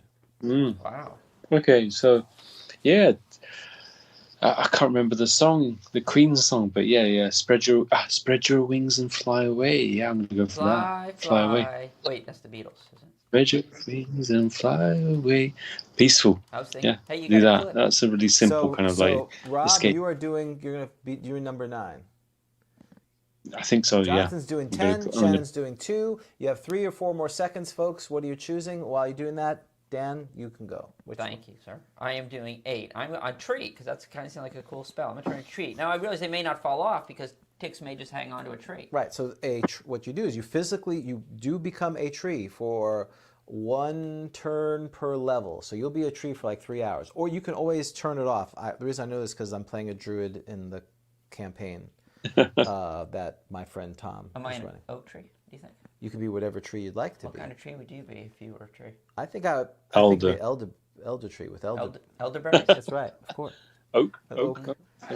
I'd be a bamboo. You're like the Charlie Brown Christmas tree. Ash. So that's because 1E bards are druids. Okay, so Rob took 9, bird as well. So the smart people took bird. I'm going to take. I want to attack. I want to entangle and see. I want to see what this guy says about entangle. It should be very bad for me, but I'm going to say entangle and attack. That's what I'm going to do. And just to let you know, I've been remiss in mentioning our sponsor. Oh yes, who is our sponsor? Okay, so this edition of Have You Ever Played a Bard is brought to you by Stuff and Nonsense at 245 High Street Northeast in Salem, Oregon. Rent a game dealer, used games, out-of-print games, game parts. They do mail order. They take both Visa and MasterCard. You can reach them at 370-8982. And that's interesting because there's a convention. I want to mention there's a convention coming up in Oregon, GameCon 1, James, June 26th to 28th. A role-playing and wargaming event sponsored by Game Alliance in Salem, Oregon.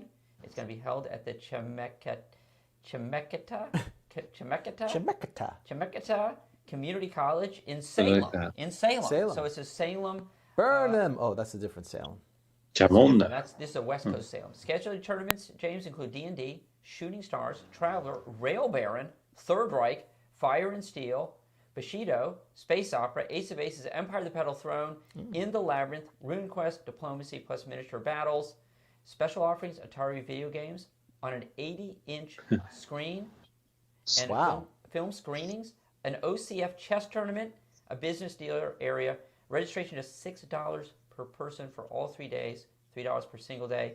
Contact Game Alliance by mail or at 503-370-8982. Okay? Very good. Are Thank we you. re- Thank you them for sponsoring this event. Yes, thank you, Stuff and Nonsense. They'll probably be there, don't you think, at the convention? Do they still exist? Probably not. What do you mean, do they still exist? It's 1981. 1980. Why would they be? They just always took out an wondered- ad. Why Why would would they already be out of business? How bad do you think they are? All right. Well, it was a long time ago. It's 1981. Not for us. For those who are, yeah. Has he been drinking? I think he has been. It's 1981. Yeah, it's okay. we live in 1981. Clearly, Oh yeah. Sorry. F. All right, here we go. Number 1. What was number 1, James? number 1 was Fairy Fire Dagger. Did anyone choose 1? No. Good. Take 25 hit points before killing them. Okay, you took 25 damage From your own blade. That's right. Right on through. Stop hitting yourself. Yes. Okay, number 2. That was the Fairy Fire with sword. Okay, 17 hit points. So apparently better to use the sword. Okay. 3 control temperature. Oh, Did anyone do 3? No. They should learn their lesson. Do 3. 3's always a winner. Right. You fried them all. It's so bad. James, why are you so bad at this? So bad. How come you don't know the rules? So wrong. I don't like it. What was 4? 4 was run. Wishful thinking. You're dead, pal. Did anyone run? No, no one ran. Oh, Wow. yeah, if that's you a terrible idea. Ooh, that's cool. Wow, if you took 4, you run. Wow. What was 5? Attack with sword. Doing it the hard way. Take 27 hit points before killing them. Okay. 6 is attack with dagger. So it was worse to do. It was a little better to do Fairy Fire. Yeah. 6 was dagger. Doing it the harder way. Take 42 hit points. Yeah, I took entangle. I may be dead, so I'm going to say 7. What's you did 7? Yeah, entangle. You did 7. Yeah. You slowed yourself down with the spell. Yeah, see? Death. Yeah. See, there you go, dead. You wanted to die? Because I think he sucks. That's why. At least he actually Oh. he cast Entangle the right way. Because I've had druids go, I cast Entangle right near me. Yeah, that'll entangle you too. That is the correct way of doing it. He's doing controlled temperature wrong. What is entangle? Because entangle entangles everything. You can't like do it specifically. No, it's an entangle that? area. It's an area of effect. So if you did it right on top of you, it would entangle you. It entangles everything. It entangles all creatures, if I remember correctly, it says. You flipping Can I into hear it? this? I'm flipping it. Of course, that's what we. Don't look surprised. I know. That's what we That's do. what we do. Entangle. It's very short. Entangle on page 54 of the Player's Handbook. By means of this spell, the druid is able to cause plants in the area of effect to entangle creatures within the area. The grasses, weeds, bushes, and even trees wrap, twist, and entwine about creatures, thus holding them fast for the duration of the spell. If any creature in the area of effect makes its saving throw, the effect of the spell is to slow its movement by 50% for the spell duration. So, and I assume I'll look in the DMG just to make sure there's nothing there. So what you're saying, I'm just repeating what you're saying. You're saying that entangle is everything. It's not creature specific. Right. Anyone in the area of effect is entangled. Now you get a save and you're at 50%. So the ticks should have been make the save too, which again is another topic. So I guess they're just sucking your blood slower? So my guess is they were already on you, and thus you got slowed and you couldn't do anything, and so they sucked you blood because they already hit you. Yeah, that would have been a terrible decision. Right. This like perfect for But them. but that's not exactly what I understood. So the DM once again didn't explain properly. So I walked out. I ripped up my character and walked out. Because you were like, you thought he was going to do it wrong. That's the way you were playing Right. it? Exactly. I thought he was going to do it wrong. It's risky. Well, it was. I'm dead. Okay. So number 8. It's not just risky. It's dead. Deadly. lethal. So I'm dead. Okay, what's number 8? Number 8 was a tree. Did anyone pick number 8? No, only you did. Well, I'm someone. Did anyone pick number 8? No, besides you, no. Dan did. 8. Good job. They fell off. Good for you. Why aren't you doing? I don't get any sound. You Sure. That's it. Okay. Okay, hold on. There, you happy? Oh, the humanity. Okay. 9. What is number 9? Number 9 is what most people picked. They picked a bird. They fly away as a bird. Okay. We're gonna start talking. Birds don't birds don't have much. Well, birds don't have much blood. CF4. Wait, what? Oh yeah, they don't have much blood, so that's a bad thing. I agree with this guy. Wishful thinking, you're dead, pal. Oh! I agree with that. They're gonna suck screw all you. Because there's a bunch of ticks. You're now like a little bird, and you are totally covered. You're flying in air with all these ticks I on disagree. you. Yeah, no, that's rubbish. How's- Because I think these giant ticks couldn't suck the blood of a little bird. Anyone Like, named how many Rob ticks? died. That's the problem. All Robs, they kind of have this group think. They all became They need. birds. I mean, how many can fit onto? You need area, surface area, right? Even if it's like one? the bird doesn't have the surface area for those giant ticks to like They're still to sap small. Yeah. blood from. Gary just says small. That does bother me at times when it just says small and it doesn't tell you the more specific size. Well, so giant ticks are found in forests and occasionally cave, blah, blah, blah. I know this is not random encounter. These insects seek to drop upon prey, and they suck the blood. A hit by a giant tick starts 1 to 4 points of damage. Look, if you're a bird, how many hit points does a bird have? Probably 1. Just a couple, maybe. Yeah, so I think Yeah. even if it's No, you just 1. keep the same hit points.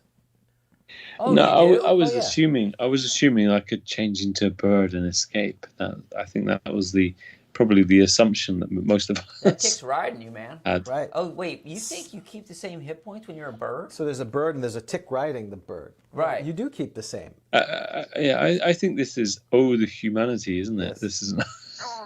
Yes, it's yes. As if it's the shape change as the druid, which is what it is. When you change shape, that's the beauty of change shape for druids, is they maintain their hit points. Oh. So you shouldn't have lost your hit points. But what if I'm all out of blood? Well, apparently that's what he's ruling.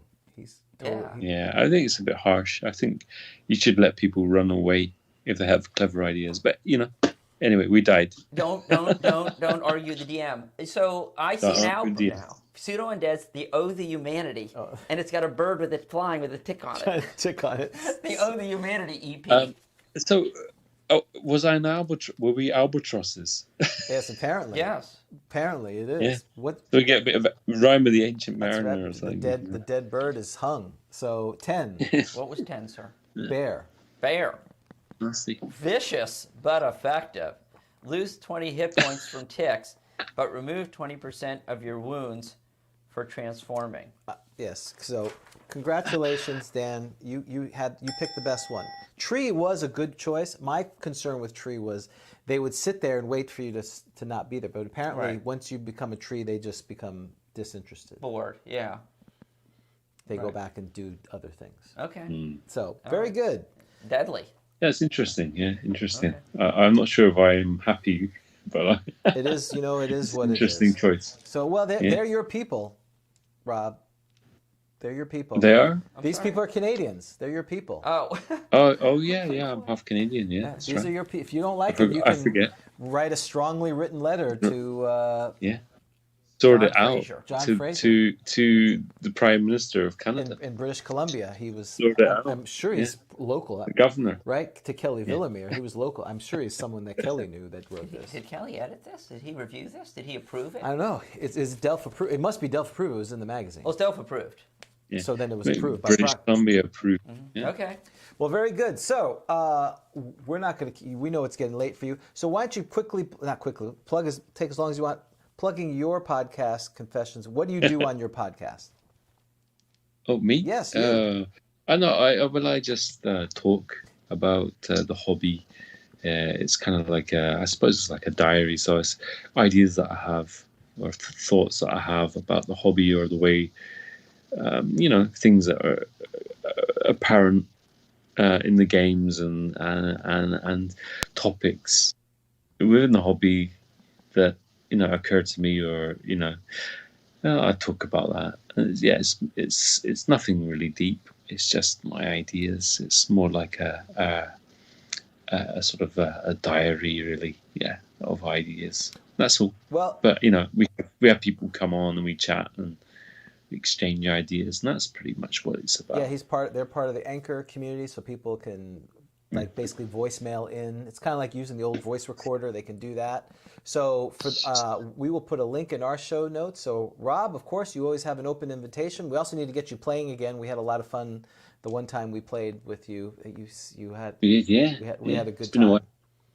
Yeah. But I really appreciate you coming on. Thanks for doing that. We actually had an episode of Grogtalk where people came on and talked, Yes. as opposed to us It's like talking. a talk show. It's like craziness. So thank you so much, Rob. We will talk to you again Thank real you very soon. much. All right. Thanks, Cheers. Rob. Right, I'll switch on the TV now. Okay. Talk to you later. Bye-bye now. Nice one. Bye-bye. Oh, that was really fun. And that's the great thing about first edition. Right. People come and they play, they get their characters killed, and they're like, thanks. Thanks. That was great. See you Moving next on. time. Right. Moving on. Where the D6? That's the first thing you say, right, after your character's dead. Where the D6? I was starting to roll. I knew that was probably not going to be a good choice because that guy's a jerk. So, but I was rolling D6s already. I should have been starting to roll. Entangle? Oh. Yeah, he actually He got that one right. he did get that one. The only one. The difference is they all should have been slowed. Why was I the only one slowed? So I guess the premise was they were already on me, which is probably what I didn't quite understand. I thought they were dropping down and I could do something. That's where I was confused. Oh, that's true. So you're slowed and they're slowed. So you can still try to. How slow are you? Your movement's 50% if I made my save. If they didn't make their save, they're completely affixed where they're at. So then that's a question of how do you affix a tick? Oh, okay, but wait a second. You're slowed, but you're not slowed for like everything. It's not like you're Just slowed in sucking of movement. blood. Right. Right. Just slowed in movement. So they're continuing to suck your blood. Right. So everyone's sort of entangled, and you're trying to get out, and they're Right. sucking away. That is what they're saying. Yeah. I disagree. There's a lot of hit points that you lost, though. Right. I mean, that is lost a long like time. 80, 90 hit points. Yeah, they sucked me dry. That was bad. That was a terrible death. It was a terrible death. That was an incomprehensible death. You're definitely doing you're hoping for divine intervention because you know you're going to die. Right. That's a one time when you would have time Right, plenty of time to to pray. do that. Plenty of time. Oh, so you're like thinking about so you're like trying to reach your cell phone to call your mom. You can't. Maybe I have that's why I have the watch now. I can do it through Yeah, the watch. because you're dying. Say goodbye. I didn't if you get this, I didn't tangle. I've got ticks on me is a terrible move. That's right. Tell Dad I love him. No, that was And hard. you just slowly, would you just sort of pass out, do you think, first? From blood loss? And from the pain. I mean, you're getting... Oh, it's disgusting. Yeah. That actually may have been one of the more disgusting ways to die. And that says something for first edition. If that's a more disgusting way to die, a notable way, that's pretty disgusting. Well, being consumed by green slime is pretty disgusting. Oh, okay, I hadn't thought about that. Well, we'll save that for when we do green slime. Being digested by a purple worm is disgusting, too. I mean, Over 1,000 years. that's right, like whatever his thing is from Star Wars. You Back die to Star Wars. from starvation. You're not in there 1,000. You die from old age. You're Right. not alive for 1,000 years. Unless it had like a food thing or some kind of... Maybe it was putting some kind of immortality thing on. Would you eat or would you go on a hunger strike? I don't want to So die. you're eating? Yeah, it's like eating stuff from the inside just to live. So you spend like 80 years in there? Okay, whatever. That's horrible. It is horrible. All right, moving on. That was really fun. Okay, let's do Sage Advice since I know you're ready for that. And you know what, James? You know what the theme is? Yeah, so I'm going to put this up so people can see it, but I will not be able to see it, so hold on. This is Sage Advice from what is Sage Advice and what month are we doing it from? So Sage Advice are questions submitted to Dragon Magazine that were answered by the sages. Oftentimes, we don't know who is doing the answering. And that fancy word is per curiam. Exactly. For those who are keeping... The Elvish word is per curiam. Without identifying the author, so not Gary. We can feel pretty confident of that. And this is from December 1981. So we were doing it once a month, but I enjoyed it so much, we've moved it up, so we're just speeding along. This one is from December 1981, and James, this is perfect, because all these questions deal with bards. Oh, God. Yes. Oh. It's like you open up. It's like you open up the exam and the essay question is on bards, and you're like, oh, I don't know bards very well. Well, James, you got to study everything. That is optional. I was told on the syllabus that was optional. Right. Someone has said, "Are you gonna ask us about bards?" Like, maybe. I don't know. Probably not. Yeah. Do we need to study about bards? If you want to learn, oh, that's right. That's what happened. You asked the questions, do we need to study bards? And it was on, no, that's extra reading. If you want to read it, fine, but you don't have to. And then you show up to take the essay question, it's all about bards. And you're very unhappy. Well, I'm sorry, James. Listen, we know you're going to do terrible. You know why we know you're going to do terrible? Because I hate bards. And because They're your optional. knowledge of bards is what? It's crappy. Because they're optional. you just died. Oh, I died, yeah. Right? Based upon your behavior. Mm-hmm. Okay. Here we go. Question number 1. Okay. James, Yes. can a ranger or a paladin? There's multiple questions. There's 2 here, I think. Can a ranger or a paladin become a bard? No. The player's handbook. The player's handbook. No. If your answer is no, say yes. That's interesting. That's a weird question. The player's handbook makes it sound as if only true fighters can become bards. Here's another one. Is it possible for a bard to be, I love that, the bard to be? Bard to be, yep. Bard to be. Is it possible for a bard to be who is neutral evil to become an assassin instead of a thief? I love these questions. Irrespective of the answer, these are great questions. Okay. Right. So the question is, can you be anything but a fighter or a thief and become a bard? And the answer is no. Okay. Why are you so confident of that, James? Because it says in the book you have to be a fighter and then move a thief and then you become a bard. That's why. Okay. Here is the answer. Mm-hmm. The answer to both questions is no. The bard... what book were you referring to? The player's handbook. The bard description in the player's handbook Right. makes this clear by using the words fighters and thieves in italic type for emphasis. Now, what I think is interesting. I didn't know that. But That's right. That's a new one. They say that it's because it's in italics, so they're really getting serious. They're like, so, wait, we've learned something, James. Apparently, if it is in italics, the character class, that means that it is excluding the subclasses. So I bet you didn't know that. I did not know that. That is great. And it does say that. Bards begin play as italicized fighters. And then it says italics thieves. So that's very interesting. So we have actually learned something. Okay, there's more to this answer. A player character who intends to become a bard is not allowed to have the special skills and benefits of a fighter or thief subclass during the preliminary stages of the character's development. The special skills and benefits that the character receives when achieving bard status are more than adequate to compensate for this disadvantage. Also, consider that the decision to become a paladin, ranger, or assassin involves making a commitment in alignment that might prove uncomfortable later in a would-be bard's career. This is especially true of a paladin, Right. who would automatically have to undergo an alignment change and suffer all appropriate penalties for doing so when switching to the thief class. Now, that wouldn't be true necessarily of a ranger. A ranger can be just has any good alignment, correct? Yeah. Rangers would be a little bit easier because you can kind of. We have now made Rangers very druid-like because they have druid spells, but Paladin would definitely be a no-go. And assassin could be neutral. You have to be neutral to be a bard, correct? Of some neutral somewhere, Right. neutral evil, neutral good. Bards have to be character, neutral something, right? Neutral. I think they have to be neutral good, or is it non-lawful? We went over this. We did. We should listen to We should listen to ourselves. the bard, or not. We don't have to. So they must always remain neutral, but can be chaotic, evil, good, or lawful neutral if they wish. So you can be anything. Okay. You can be anything. All right. Well, that's a bit of a bummer because I thought like an assassin bard would be pretty cool, don't you think? Assassin bard, like a paladin bard, would be kind of cool too. Well, I think Paladin Bard's a little harder because of the alignment restriction. Assassin Bard, you could potentially argue. Okay, that way. but it's a no. All right. Question number 2. When bards start as fighters, are they limited in the armor they can wear? I'm sorry. What was the question? When bards start as fighters, are they limited in the armor they can wear? No. Are you sure? Yes. Okay. Do you know why? Because they're fighters. James, you are very sagacious today. No, because they are not bards yet. A would-be bard, also known as a bard-to-be, who is currently I don't know why they used the wrong word there. A would-be bard who is currently a member of the fighter profession is treated exactly like a fighter and can use any armor or weapons while following that profession. Of course, it's good to apply some forethought if a fighter eventually intends to become a bard. Oh, we talked about this.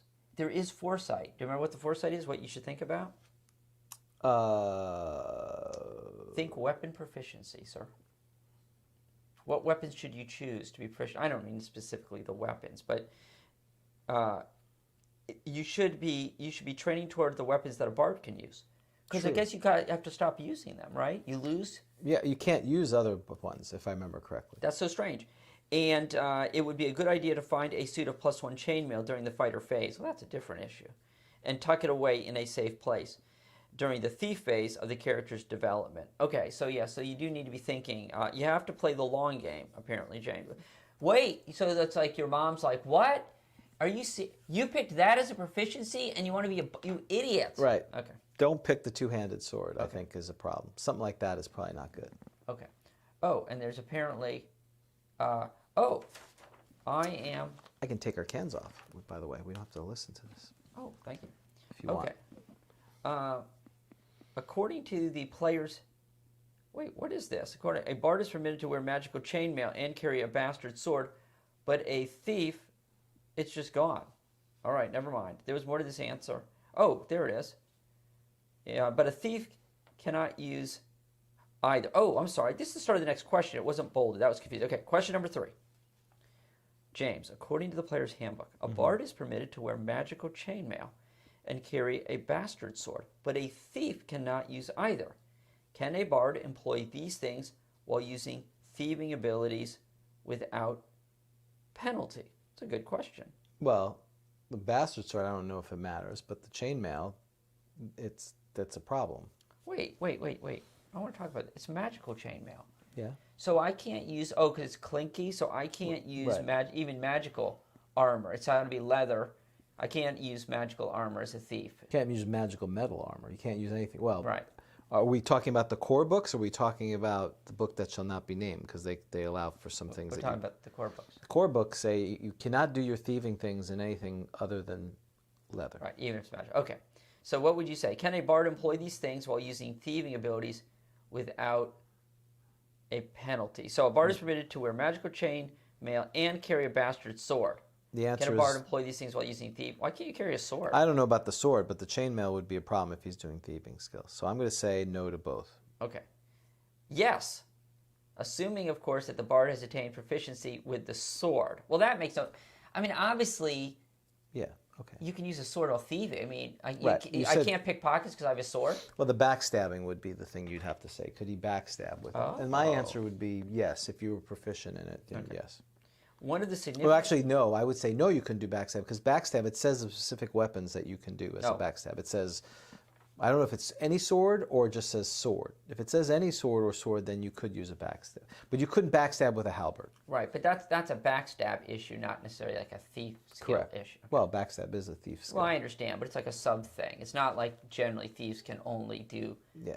skills with these things. That's a very specific thing. One of the significant benefits of becoming a bard is the ability to use armor and weapons not normally usable by a thief, and still be able to perform the various thieving abilities. All that's necessary to properly play a bard with respect to this is to interpret the player's handbook literally. Oh, James, they're using your method of textual interpretation. That's you should it. like this. Let's see if they can convince you, okay? Golf clap. Yep, go ahead.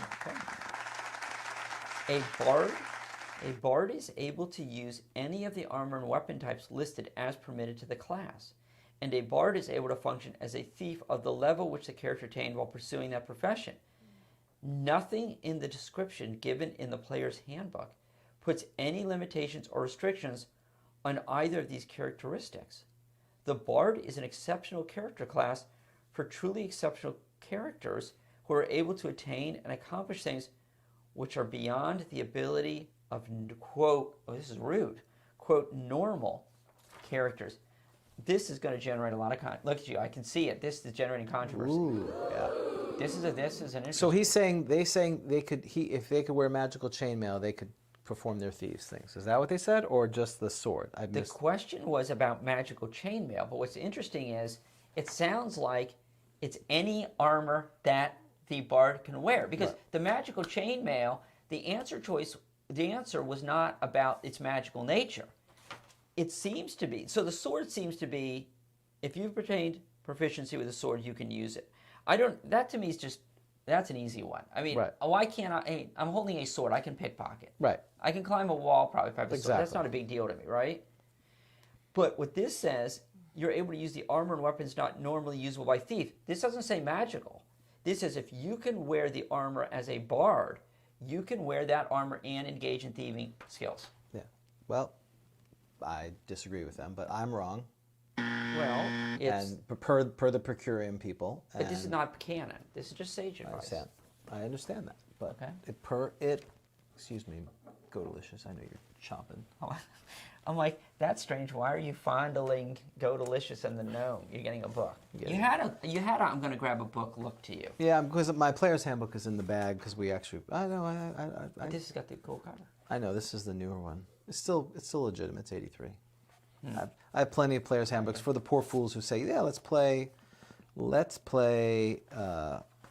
D&D. I don't know that. Well, here's the first problem. I guess if you really want to go back, let's go back to the bard itself, the first part of the bard. That's where we're heading. What was that noise? They are appendix 2, which is, again, I guess you could say... And say, what are we saying? Well, you could say it's because they're optional. So if they're optional, you can do whatever you want. So we're dealing with a non-binding interpretation of an optional character class. yeah, Okay, just want to make sure I know where we're at. that's kind of what I would take from that. So if you're allowing this in your game already, then good for you. Then what? Then all bets are off. Was that sarcastic? Good yeah. for you? Yeah, good for you. You're not a real old schooler. We didn't let bards play. That was newfangled. Okay, so where's the armor? The ladder ability, I can't even find it. Can you find the armor? Where? Under what they can use? Oh, there it is. You mean, yeah, Bard Table 3. Armor and weapons permitted. Leather and magical chainmail only. Oh, that's why they asked that. Oh. So it is only, that's why that kid asked about magical chainmail. That's the only armor. So you can, okay, that kind of makes sense to me. Why do you let me wear magical chainmail and say I can be a thief and then say I can't be a thief, engage in thief skills? Right. And there's own sword. Oh, look, it says bastard, broad, long, or short. I'm kind of warmed up to the sage advice answer, James. I'm sorry. Well, and again, the book that shall not be named, I think, allows thieves to do anything they want. Pretty much, yeah. I mean, Right. I don't remember exactly what it Wear says. anything. They plate can, mail, they can climb. wear, they can wear plate mail. Yeah, they can climb on Right. plate mail or something like that. Everyone's so, unlimited. On the pretty 37th level. pretty close. Gnome, thief, Right. assassin, cleric. Illusionist, cleric, druid. Yeah. Right. Dragonborn. Oh, without a doubt. Snurf Nivelin kind of thing. Can I ask you a question, James? Yes. What is, because I don't know, because I didn't even know what lay the pipe means. What does Dragonborn mean? Like, are you part dragon? Yeah, you're part dragon. You're like a dragon. You're like a dragon thing. Am I a hybrid? Am I part human, part dragon? No, I think you're all dragon, but Oh. you're more like a draconic creature. So, but that's my understanding. There's books up there you could Are read. both parents dragon? No, it's okay. It's- Okay. I think you're hatched actually. I'm hatched? Yeah. Who's my father? My mom's a dragon? I think they're both dragons. However, dragons are hatched. You're just hatched like other dragons, but I don't remember. I'm a that. dragon, but don't I look like a human? No, you look like a bipedal dragon. You look more like a modern kobold. But I'm like not a dog. dragon? Why didn't I come out as a dragon? I don't know. That's a great question. If anyone knows that, send in your information info@grogcon.com. Now, what or I send even- a link to Dan. And also, what I don't understand is that you got the chicken and the hen and the rooster. Why are there three? Who's having? I see. Who's with whom? But back to why I said this on page 27. They about thieves. They wear light leather and a fair number of weapons. And again, going back to the reason they have to wear leather is because that allows them to do their thieving abilities. That's the assumption.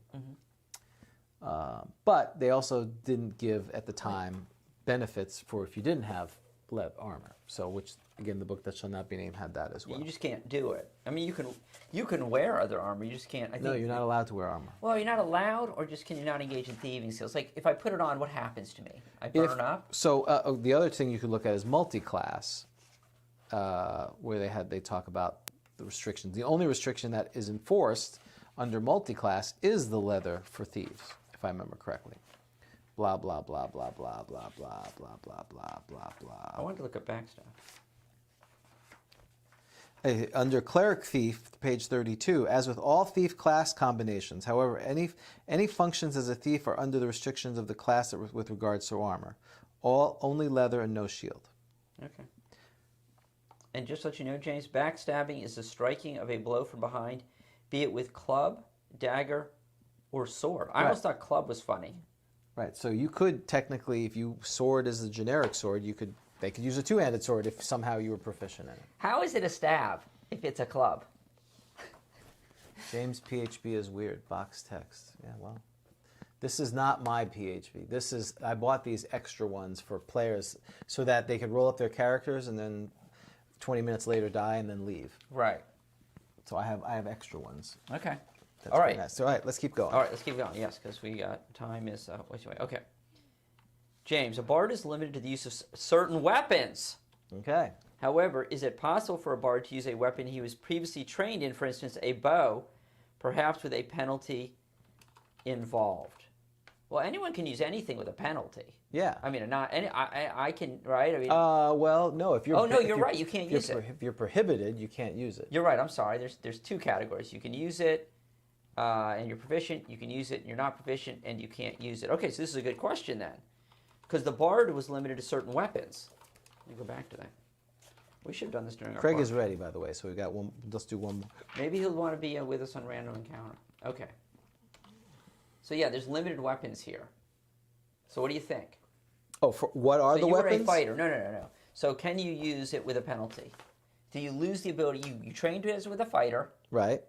and then the bard can only use certain weapons. What happens if you had used, you had gained proficiency in a weapon as a fighter? You can't use it anymore. Let's drop it over. Okay. Yes, that would be my guess. If we're sticking with the bard as a new character and it has new rules, that would be the rule. Okay. Again, this is a matter simply resolved. Simply. By realizing the player's handbook means what it says. That's so rude. It's just maybe it is scary. Bards cannot use bows because that weapon does not appear in the list of weapons permitted to the class. Hey, look at me, I got it right. You got it right. You're like at a B now. I think you're at 80% right. A character who intends to become a bard should make a point of gaining proficiency with at least some of the weapons usable by a bard, in addition to skills with weapons such as the bow, which the character might prefer to employ during his tenure as a fighter. A bard-to-be might wisely decide to become proficient with bow and arrow to improve his chances of surviving during his fighter phase, but the use of that weapon is prohibited when the character switches to the thief class, and it can never, again, be legally a crime. That's a D&D true crime. Going to D&D True Crime, which, by the way, I did look up. Someone sent on Twitter, the only D&D True Crime we got was the FBI file that they had on Gary Gygax. Well, that was it. Yeah, okay. So that was, but I thought that was good. And if we weren't so far behind, I had it on my list to talk about. It's strange no one admitted to crimes. Before or after the character actually becomes a bard. Okay, I think so. Should we stop it there? We got one more. We got one more, and then more? we'll bring on. Okay. The player's handbook says that bards-to-be must switch to thieving before attaining 8th level as a fighter.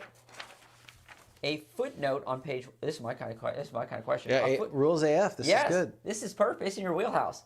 You've probably written about this. No, not yet. This is why I'm very interested now. Now you're interested. A footnote on page 181 of the DMG indicates that a bard could have 8th level fighting ability. Mm-hmm. I remember this. Yeah, oh, very interesting. Must switch before attaining 8th level as a fighter. A footnote on page 181 of the DMG indicates that a bard could have 8th level fighting ability. Of course, this only makes a difference if one opts for a special note regarding fighter's progression on page 74 of the DMG. What's that? Is that the one where you go up on your tables where you can Yeah, that you get an additional thing, right? Right, every level, not every other level. Please clarify. Okay, this is a good one. What do you think? Right. Well, first, so what we're talking about, flipping and turning, Dungeon Master's Guide, page 181. This is under the context of human suitable for random monster encounters, and it says Bard, 7th or 8th fighter level ability, 6 to 9 thief ability. So that's where it gets 7th or 8th. Human subtable. Oh, so they say that you could Bard. Wait. Bard has a little cross. Has 7th or 8th fighter ability. Oh my gosh, that's not an asterisk. It's a little cross. That's right. So I can't do that. It's not rules cross AF. What was the other one? Page 70 something? Oh my gosh, 74. Is that going to be? I wonder if that's the tables to hit. Yeah. So it's here. What was the statement there? He says that if the special note regarding fighters, there's a special note at the bottom. So he says special note. Right. Which you couldn't use either because you don't do special notes. True. Bards fight at their highest level of fighter experience. What was the context of the last part? What did he say? It says it would only make a difference if you're 8th level, because look, it's 7 to 8. Oh, right. So if you do the special note, which allows you to do a different, increases your ability to hit each level, not every other level. Right. Right. So that would. Well, I'm sure there's got to be something where it's useful. Well, wait. Wouldn't it make a difference if you also get more? It's got to have other results too. Yeah. You get more hit points. I mean, you'd have more hit points. So my answer to that is if the only evidence that while the DMG does supersede the player's handbook because it's in the order of the Trinity that were written, you could argue that that 7th or 8th level was for a NPC. So I'm going to say, no, you can only be 7th level because that's what the player's handbook. It's like that Illusius, remember Gnome Illusius Assassin bit. Okay, I'll try. That's the answer. Okay, I'll try. The player's handbook does stipulate that bards must stop gaining experience as fighters prior to attaining 8th level. But it also says that bards are subject to the effects of, oh, here we go. This is always the answer, magic. Quote, every typo like that, the half-orcs. They just wish it away with magic. That's the half-orcs. There's a ruling coming, an official ruling for the Grog Empire is coming from the... Gibbering Mouther? gibbering mouther. Or gibbering. Gibbering. Well, I was thinking it's gibberish. It is gibberish. So it would definitely be gibbering. Why Right. would it be gibbering if it's Right. It's gibberish. Right? Unless it's gibberish, and then we've just been saying it wrong for our entire lives. Are we saying gibberish? Are we saying gibbering mouther wrong? No. Okay, there you go. That solved that. gibbering? It's right. gibbering, like we've always said it. It's not right. It's not gibbering. Right. it's not Gibberish. gibbering. No, it's That's not gibberish. It is literally gibberish. That's right. Okay. So yeah, because like the half orc with the you can't rate you to be 8th level or something like that as thief. You need an 18 dex, but their dex is 17 max. Right. And then with the answer, probably is going to go magic can do it, and I get that. But Right. that's oftentimes a way to reconcile a typo. Okay, but it also says that bards are subject to the effects of quote magical books / librums, James. Librums. I think I call them librums. Okay, tomes, which pertain to druids, fighters, or thieves, and these magic items can raise the effective fighting or thieving level of the bard beyond the usual limits. Yeah, okay. Thus, a bard who has 7th level fighting ability and comes under the influence of the effects of a manual, puissant, a manual of puissant skill at arms. What is that? Yeah, but see, I disagree with that. I don't think it should raise that because now you are a bard. You're not a fighter anymore. That manual, that should be our. That's. Oh, it says a bard who has 7th level. Well, I understand. Yeah, but you're you right. become a bard. You're right. You're not a fighter anymore. You're right. You go up as a. I don't even know what it does, but I'm assuming you're saying you're You going to get a go up as a level. bard. Well, it's what the manual of puissant Skill at arms. skill at arms The MPFA. says it will any single fighter, including a bard. Oh, there we go. That's why. That's why. Why? So it says, under Manual of Puissant Skill at Arms, say that 3 times fast, this scholarly study contains an expert advice instruction regarding weapon use and various attacks. Any single fighter, including a bard, but not a paladin or ranger, wow, that's a screw job, who reads the manual and practices skills therein for 1 month will go up to the midpoint of the next higher level. The book disappears and knowledge is forgotten and must be acted on. So, blah, blah, blah. And anyone else reads it, they get blasted. And you can only use it 1 time. So because of this, I'm wrong. It will operate at the 8th level fighting ability for as long as the manual's benefits remain in effect. So let me just make it clear. So because of the magic item, it can be done. So let me make it clear where we're at here, okay? We have a question about an optional class, Right. including an interpretation of what appears to be an inconsistency in not a footnote, but a crossed little. Right, whatever that means. And an inconsistency with a special, and it might only be relevant because of a special note. Right. And the answer. And you get more hit points, so that is important. Oh, that's true. And the answer of magic is based upon the Manual of Puissant Skill at Arms, Right. where it references. Okay, I just want to make sure I understand. It's all there. This is literally the how many angels are on a pin. This is kind quite of right, thing. even for us. Even for us, this is pretty. But I did learn that apparently, if you get the Manual of Puissant Arms, Skill at Arms, you can have an 8th level fighter level in Bard. We're not done yet. Oh. A bard is limited to. Sorry, Craig. A bard is Go ahead. A bard is limited to quote between the 5th. We talked about this. Yes. We were confused. A bard is limited to between the 5th and 9th level in his advancement as a thief, which the sage interprets to mean that the bard to be must stop at the 6th, 7th, or 8th level of thieving ability. Yes. Between, but not including, 5th and 9th. Yet the same footnote on page 181 of the DMG allows for bards with 9th level thieving ability. Well, wouldn't that suggest that you should interpret it as Right. 8? And it is possible for a bard, here we go, to obtain that effective level ability by settling down, I gotta marry it? Settling down with do you know what this book is? The Manual of Nimbleness and Stealing or something. That's close, yes. You're right. Wait, what did you call it? Oh, Nimbleness and Stealing. I need to have that book in one of my adventures. The Manual of Nimbleness and Stealing. I like that. Go. No, it's close. The Manual of Stealthy Pilfering. Stealthy Pilfer. That's a good name for a character, Stealthy Pilfering. That's right. Provided he had an 8th level, blah, blah, blah. Okay, it is also worth noting the table on page 181 of the DMG, I don't know why my rolling is what our show does, to which the troublesome footnote refers, is designed to generate NPCs. Right. for So I an was right about that. and has no bearing on the definition of a bard as a player character. If you don't want to assume an NPC bard with 8th level fighting ability has gained that ability magically, which I don't, then you can assume it is possible for an NPC bard to have powers and abilities far beyond those of a normal PC bard. For justification of this position, see the, quote, adjustments to ability dice rolls for NPCs on page 100 of the DMG. Many of these bonuses apply only to NPCs. That's true. The halfling gets a +1 for Right. con. And the overall effect is, and gnomes get something, but they don't get anything on the PCs. And the overall effect is to make NPC characters generally more formidable in some respects than a player character of the same class and race. In some cases, this means NPC is Craig still there? This means NPC characters can possess ability scores higher than the maximum attained by a player character. Right. But you can't go above the racial maximum as an NPC, can you? Why not? What? You're the DM. You can do whatever you want. Okay, I know you're ready to move on when you say that. By the same reasoning, an NPC bard, when Jay's like, the rules don't matter. We know we're going on too long. An NPC bard might have a higher fighting or thieving level than is possible for a player character to possess without magical assistance. Okay, I love the thoroughness. This is very me. I like all that. But at a certain point, don't you want to just be like, go to Gary and be like, Gary, you screwed this up. Right. Right? So all of this was, I mean, it's what we do, but Gary's passed. All of this was because someone didn't ask Gary. Maybe they asked him on Dragon's Fight.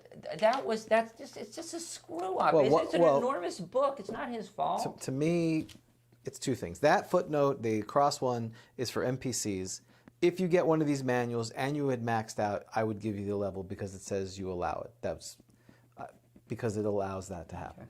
Because I would also allow that if there was a racial one too. If you were a, whatever, 4th level halfling fighter and you got the puissant skill arm book, you could become 5th level.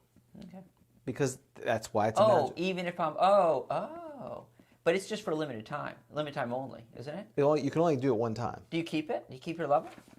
You keep it. Oh, I thought it suggested like you... No, you have to consume it, and after you have to study, and then you keep it. Oh. So it's a magic item. So that's the variant there. So I can be a 5th level half-orc cleric? You could be, if you got the cleric one. Cool. Right. Can I ask, look, this is so funny, because it says DOEX fighters. I'm like, what are DO fighters? Yeah, no, it's do X X. fighters. This is not as fake. Let me just ask this last one, because it's Okay. real quick. Do X fighters, such as bards, keep their exceptional strength when they become a member of another class? Because that's an important question. Do you lose your exceptional strength? I will say as a bard or something else. As a bard, when you become a bard, do you lose your exceptional? So you're a fighter, you get exceptional strength. You roll up a bard and you have exceptional strength. Apparently you get to keep that as a fighter. Do you lose your exceptional strength when you become a bard? So you're 1899 strength. No, you don't lose it when you become a bard. In fact, I would argue you would get it back at that point if you didn't have it because you have your skills again. I don't know what happens with dual class, but like if you were a fighter and then you became a magic user, my understanding is you keep those abilities. So I would say yes, you keep it. The sage says you lose it. Wow. For bards, no, you do not keep it. For bards, this is a case of giving up something to get something else. No character who is not an actual member of the fighter class can have exceptional strength. But when the X-fighter becomes a bard, he does gain many benefits which are designed to make up for the prohibition on keeping his exceptional strength. The player's handbook lists 18, not 1801 or any other higher number, as the maximum strength possible for all non-fighter characters. As soon as the bard to be switches to the thief class, the character becomes a non-fighter, and although there will come a time when the bard to be regains the ability to use the skills he has as a fighter, he will never again be a fighter. I don't know, man. That's kind of like, why would you lose? I'm like, you become weak? Oh, maybe you do become weak. Well, it's because you're not training. That's why I think. Yeah, you're flabby. Like if you were a fighter and you became a magic user, I agree, you would lose that until you have the ability to train again. And now that may take a while, but you're not practicing in fighting skills. Okay. That's my take on it. You've convinced me. So I generally assume, I will follow sage advice unless I believe it is clearly wrong. And you've convinced me it's not clearly wrong. Yeah, all right. So we're going to now take a quick break, bring Craig, our dear friend, on. So we want to thank the following sponsors on our commercial for supporting the channel, right? Yeah, we sure do. And including, the sponsors include, of course, the upcoming movie, Raiders of the Lost Ark. Right, which you've heard. We are not going. I've heard it's not that good. It sounds boring. does. It sounds like they're, what's an arc? I mean, it's kind of silly. So listen to that, and we'll be on back in a few minutes. And now, before the next show starts, let's enjoy an intermission. You'll find our snack bar chock full of good things to eat and drink. Tasty, tempting hot dogs, thirst-quenching soft drinks, fresh, crunchy popcorn, a complete assortment of delicious candy, and a full line of cigarettes. You've plenty of time, so visit the snack bar now. A tasty treat will double your enjoyment of the show. Let's all go to the lobby. Let's all go to the lobby. Let's all go to the lobby to get ourselves a treat. Delicious things to eat. The popcorn can't be beat. The sparkling drinks are just dandy. The chocolate bars and the candy. So let's all go to the lobby to get ourselves a treat. Let's all go to the lobby to get ourselves a treat. Your dungeon master has placed you in a dreadfully precarious position. You're playing the most phenomenal game ever created. Your skin grows cold from your first glimpse of the enormous beast. It's a product of your imagination. Survival depends on a quick, decisive move. Your choices are limited. Stand and fight, or run. Use your lightning bolt. Victory is yours. Win the treasure. TSR Hobbies, Dungeons & Dragons games. Products of your imagination. Challenge your imagination to come alive and to battle with the creatures of Dungeons and Dragons. Grapple against the forces of evil as a Marvel Comics superhero. Hunt adventure and glory as Indiana Jones. The all-new role-playing games of TSR and Dungeons and Dragons. Unleash the power of your imagination.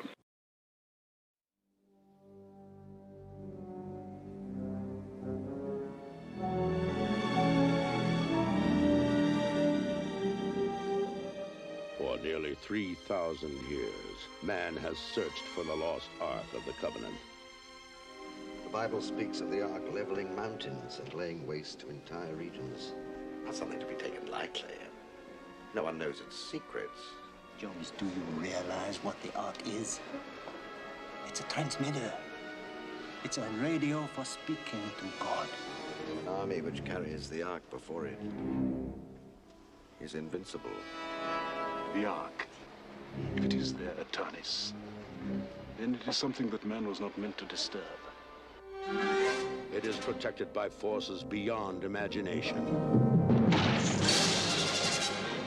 It is desired above all treasures on earth by those who are good, trust me, and those who are evil. I'll tell you everything.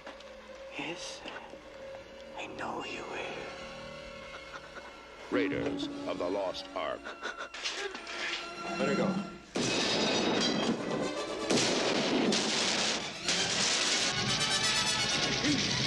We have no time. If you still want the Ark, it has been loaded onto a truck for Cairo.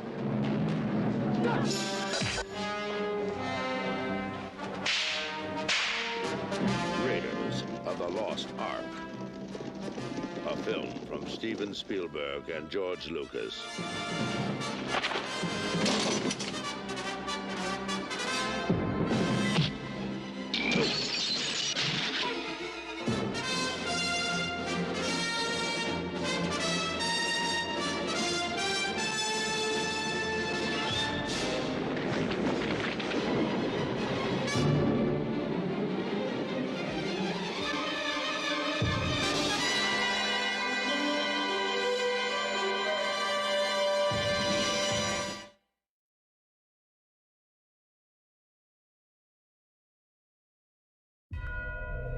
The Beholder, the Beholder. Legendary and terrifying. Each eye possesses a different magical ability. The main eye projects an anti-magical cone, and the other eyes have different spell-like abilities, including disintegrate, flesh to stone, cause fear, cause death, and others. Many variant beholder species exist, such as observers, spectators, eyes of the deep, elder orbs, hive mothers, and death tyrants. In addition, some rare beholders can use their eyes for non-standard spell-like abilities. These mutant beholders are often killed or exiled by their peers. Beholders wishing to cast spells like ordinary wizards. All right, and we are back. Welcome back. Welcome back to Grogtalk, and we have a new little figure. Dan, do you want to introduce our guest? Absolutely. So we have Craig Russell, who of course is our good friend, and he is the organizer of the Crucible convention that Grogcon once again has been asked, thankfully enough, to be a part of. So, Craig, welcome to Grogcon. Grogtalk. Thanks, man. It's great to be here. It's so nice to see you guys back together in the same room. Thank Feels you. like we're returning to normal. Have you been on the show before? I can't remember if you've... Yes. Yes. Okay. At the show. Yeah, I Yes. think so. At the show. Oh, yeah. You walked by, and we corralled you. Yeah. So I remember now. So, as I mentioned, Craig is one of the organizers of Crucible, and you are up to Crucible number 9, correct? Yes. Which, fun fact, it's actually Crucible 10. It's the 10th show. It's like Gen Con, where there's a Gen Con 0. Was there a Crucible 0? No, there was a Crucible 2012. That was the original, and then Crucible 2 from there on out. And then, though, in 1 year we did Crucible twice. So it was Crucible 6, and then it was Crucible 6.5, and it was all part of this grand scheme to change the time of year that Crucible was held in. We used to be in March, which has 2 major drawbacks. One, every other convention in the country is happening in March, and then 2,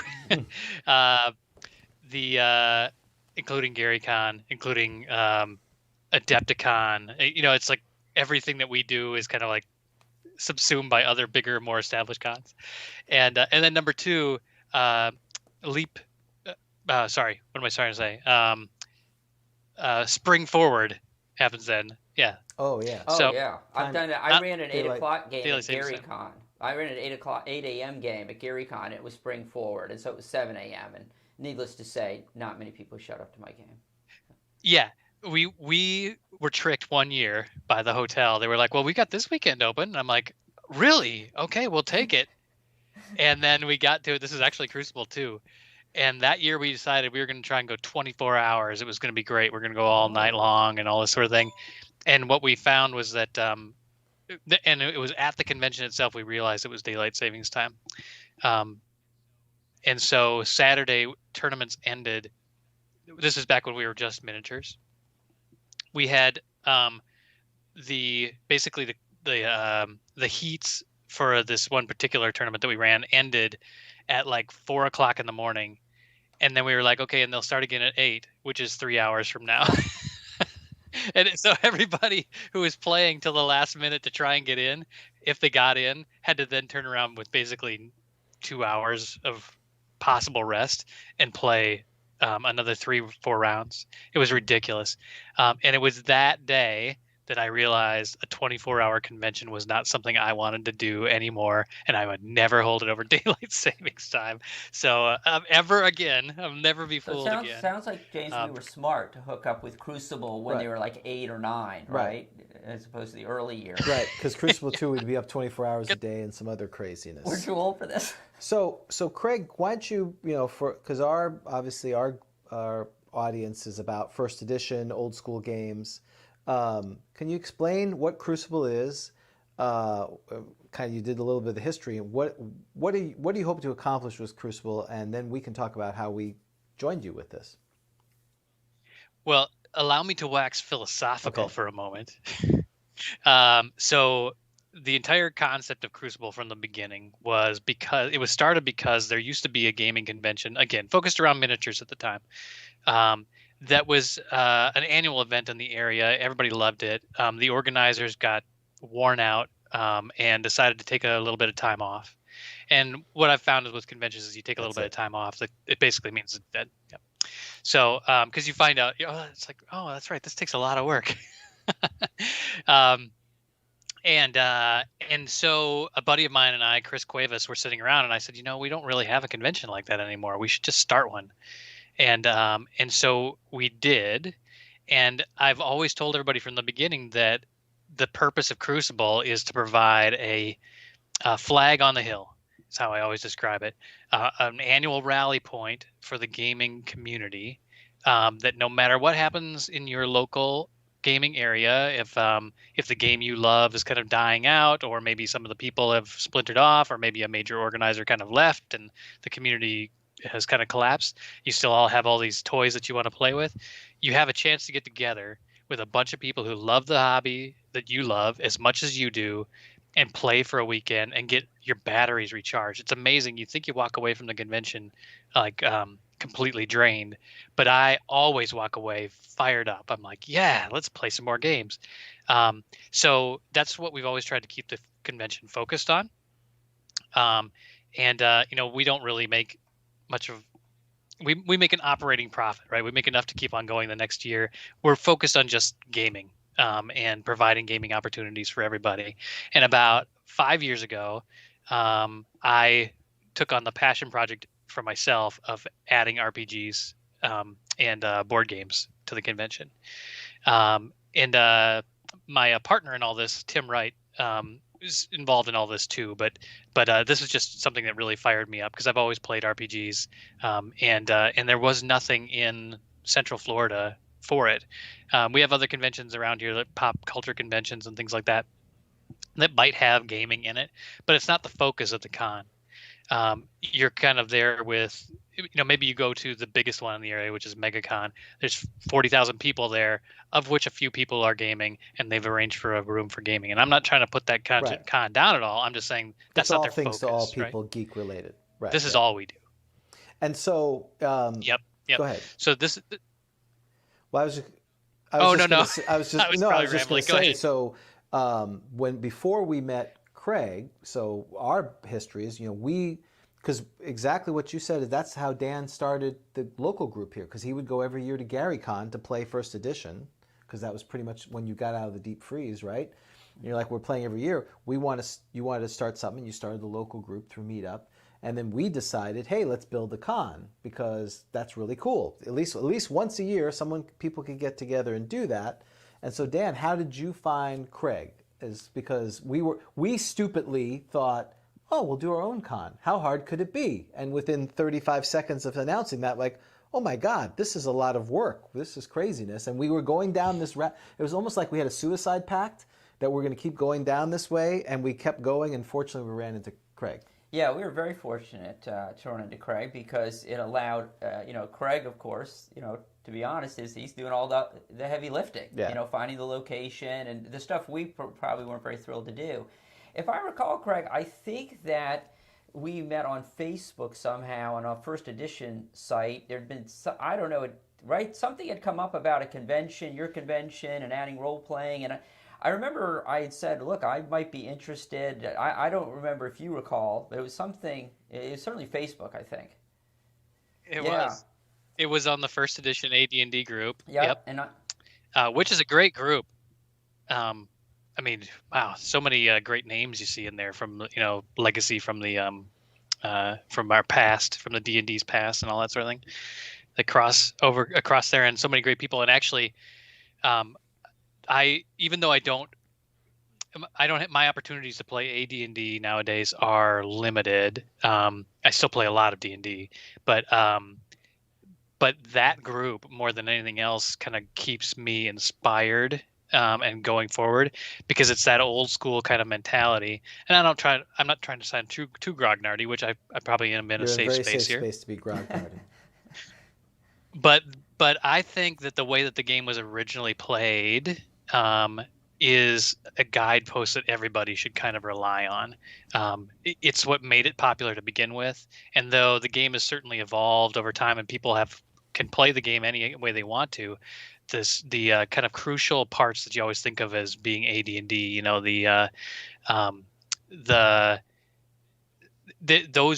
those things never change. You know, combat, loot, discovery, sandbox kind of approach to things, winging it if you have to, but helping, you know, everybody kind of getting into it and being able to build the whole story together. That spirit is very alive in the first edition AD&D crowd, and certainly on that side too. So anyway, we met there. I'm rambling off on a side note there, and you just said, yeah, we're thinking about starting it too, and I just said, hey, we should talk. Now here's where it gets great, because this is totally D&D. I met Dan and James in a tavern. Right, it was a tavern. That's true. That's true. And we had our first.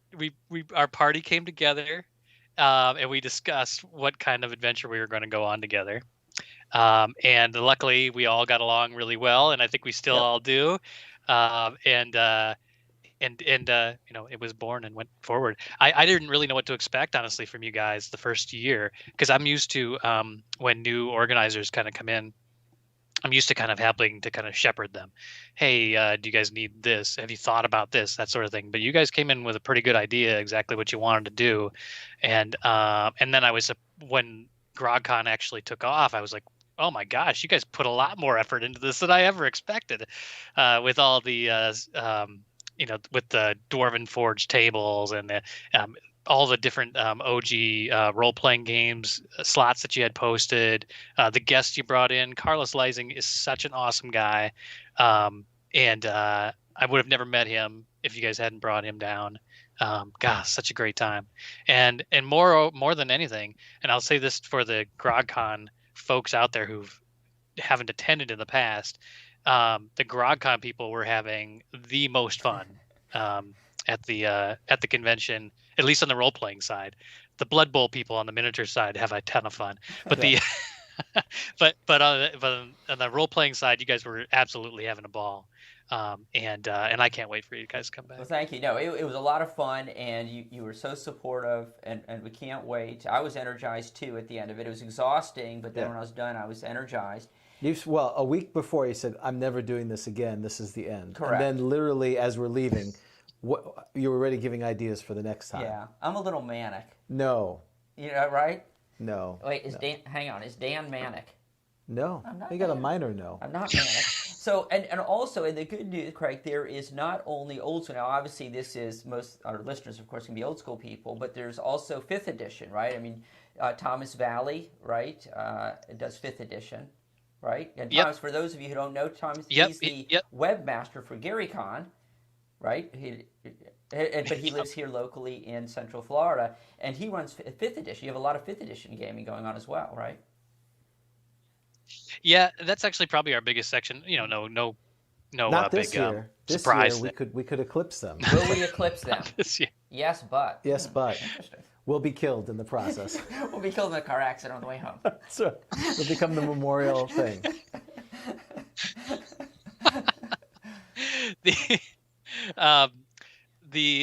So Thomas Valley is the most connected guy I know in the D&D world. He knows everybody.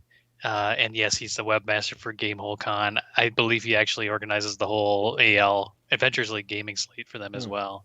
GameholeCon, like GaryCon, benefits from the fact that it's in Wisconsin and has all these old school gamers like still living in the area. Yeah, we're waiting for them to retire down here. We don't know why they're not coming. That's what. Yeah. Well, Vic Dorso, right? I mean, I think he could be considered old school at this point. He's retiring. He's threatened numerous times to come down here permanently, which I don't know what your exit plan is, but I intend to be out of the area. We're just switching. We're going to Minnesota. Yeah, we'll just buy his house. We'll live up there. So Craig, you also have a big announcement. Go ahead, Craig. I'm sorry. Go ahead. No. I was just going to say I actually grew up in Minnesota. Minnesota's fertile for yes, years. He did. He's got a great story. Him and I talked. Wait, some specific. hang on. Hold on. Is there any chance that you went to 1981? Did you go to Minnesota Campaign 5, July 11th, 12th, 1981? It was held at the Earl Brown I love where these places were, the cons were held. the Earl Brown Continuing Education Center on the St. Paul campus of the University of Minnesota. You know who the guests were? Okay, can you guess the two guests? The two guests at Minnesota Campaign 5. I'm gonna guess Dave Arneson. That is correct. Yes, and one other one. And when you hear it, you'll be like, oh, of course. I can't imagine. Dave Wesley? Tim Kask. Wesley's a good guess, right? Because he was Minnesota, wasn't he? Yeah, he was Minnesota. M.A.R. Barker. M.A.R. Barker. Because wasn't he up there with Arneson in Minnesota? Empire, he did Temecula or whatever that thing is? Tecumseh. Oh, That okay. I don't know. So were you there? No, I would have been 13. And couldn't drive. Okay. Well, that's good. And so it was dependent upon my mother to take me to St. Paul. I grew up in Redwood Falls, Minnesota, which is in the southwest corner. Jeff Barry. Minnesota. Okay. And also, that probably precludes him from being the Trans-Canada highway killer. Oh. Because he can't drive. He's 13. Right. Well, 13, he could still be a killer, but he how would he get to Canada? Hey, Mom, I have to go to Canada to murder people. I'm sure that summer camp. I'll be back, Mom. Summer death camp. I'm going to camp. It's Saskatchewan. All right. My first trip to Canada was in the border lands. That's not called the borderlands. The Boundary Waters. That's what it's called. On the border of Canada and Minnesota. We went on a canoe trip. Then I was, I think, 14 or 15, and so you and my father took us on a family canoeing trip. That's very wholesome. His father could have been the Trans-Canadian. That's right. Hey, kids, you guys swim over there. I got to go murder some people. I'll be back. I'll be back. We're trying to figure out who this killer is because that was from a previous thing. We're still because we've realized true crime podcasts are the most popular. They have So we're trying to get into that angle of That's true what the crime. segue will be. We're said yes, but we'll hit the top 200. Yes. We're going to be like the true crime. Yes, we're going to get into true crime. All right. We're going to sell out, like we said. That's right, because we're supposed to be posers. We're going to sell out and do a true crime one. But you have a big announcement this year. You have a new sponsor and some new things going on at Crucible 9. So maybe because you told us, and that sounds very exciting.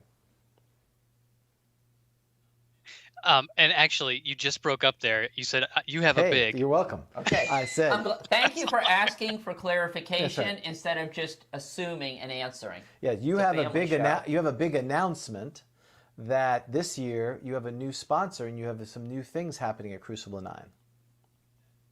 That is true. So we have a premier sponsor this year, Coliseum of Comics, which is a Florida chain of comic and gaming stores. Yes, nice applause. Thank you. Has partnered with us and is going to be taking over our board gaming. It's a huge deal. They're going to have a big presence there at the con. They're such a great and solid kind of pillar of the community, and have been around forever. It's not just one store either. They're all over the Florida, and their kind of flagship, I think it's their flagship store in Kissimmee is not too far away. It just made super perfect sense to bring them in. They cover everything in the gaming spectrum, and obviously comics as well, although they're going to support us on the gaming side. So the board gaming area is going to be bigger than ever this year, with scheduled slots of its own, demos, most popular games are going to be out there for display for you guys to try out and go back. So more than ever in previous Crucibles, there are always going to be things to do. So as soon as when you're worn out from 5 hours of your last D&D game, and you just want to have a drink and sit down with a casual board game and that sort of thing too, the best stuff is going to be out there. It's we're really excited about it. It's a huge development for us, and hopefully a partnership that we're going to be that we'll be able to expand on in years to come. Crucible is still Crucible and it's still run by us, but they've really kind of taken a step, and they were the ones who asked us to partner. So it's just been a great kismet situation. That's kind of what's great about your convention, the Crucible convention, is that you're this umbrella and you've allowed these tribes, like you said, to come in and say, "Oh, if you want to do first edition or old school gaming, great. You want to do tabletop gaming, great. You want to do miniature, great. You want to do modern games, come all. This is the banner. This is the tent that we're providing for that." So that's super cool. Yeah, and so the other part of the whole flag on the hill thing that I talked about at the beginning is that we understand that the game stores are the lifeblood of the community, right? They're the whole thing that kind of keeps it going. And boy, has it been a tough year for game stores, right? Or well, maybe not this year, but certainly in last year. And so what we always say is that we want to bring you to the game stores, to the vendors in the area, to creators and that sort of thing, and give them a chance to connect too. And so I don't know where I'm going with this. I'm not trying to sound too corporate or anything like that. I'm just trying to say that we have to support them too, right? Just like we support the gaming community, we want to support our local stores because they keep it going. And Coliseum turning around this time and saying, how about we help you, has been like, it's a transition. I think we have really big places to go with this. Well, and I think it's very tempting to go to the Amazons or to Cool Stuff or whatever and even Cool Stuff has a local presence here, so it's a little different.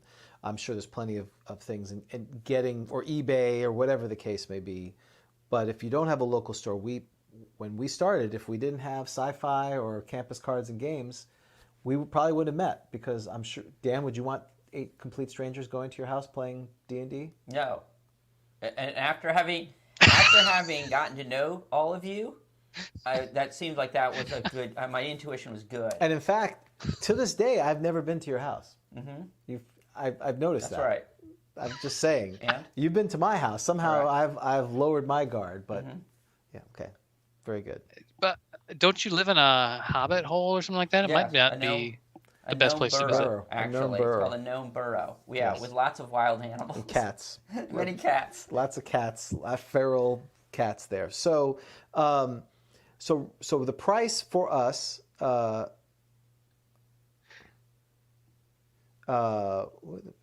Okay. The price is $40. So if you just want to play tabletop games, fantasy miniature games, all that kind of thing, it's $40 for the weekend. Is that correct?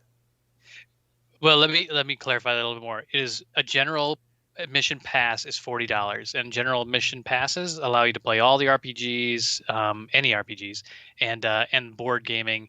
And then if there's demo miniature games, you can certainly play in those. But the miniatures tournaments tickets are $80. Now, $40 is for the whole weekend, right? $80 gets you the tournament pass, which allows you to get into, say, the 40K GT. But you can also play all the other stuff too. It's just a matter of there's a lot more support that has to go into tournaments, as you can imagine, and so that's why that ticket is a little bit more. But $40 all weekend to game is, I think, a smoking deal, and we've been really focused on keeping that manageable for everybody. I know that everybody has probably struggled over these last few years, so we made it. There were some suggestions to kind of, shouldn't we even out the tickets and make everybody kind of coming in pay the same thing? And I was like, no, we need to make this as regular as it has been for everybody, so that everybody can get in and have a good time. The hotel room nights are $87 a night. I don't know if you tried to book a hotel room in Orlando lately in October, which, by the way, in Orlando is a very, very popular time. But if you can get an $87 a night hotel, I'll be surprised. And my wife is trying to book hotel rooms over by for Halloween Horror Nights. And I just looked at the price over her shoulder this morning, and she's looking at $225 a night. So it's a great deal. The hotel is the same hotel we were at last time. So if you were there for last Grogcon, you know which one it is. They've actually, during the pandemic, have remodeled. So the lobby has completely changed. They have a much more open kind of floor plan with the bar and the pool area, and they have kind of a food court. It's now like an open kind of plaza. It feels very modern. The convention space has new carpet, new paint, and all this sort of thing. Not that it was a dump before, but I'm just saying, like, these are these are things that you get just for coming this year. A better space, and even more space. And this year we even have special gaming spaces, which I'm excited to tell everybody about too. Not to ramble too much on my commercial for Crucible, but we have the boardroom and the suite. And these are special gaming areas that we wanted to set up that it would be like playing around a dinner table with your friends or your regular gaming group, except you get a chance to play with a premier kind of DM situation. So these guests that we have coming in will run games there.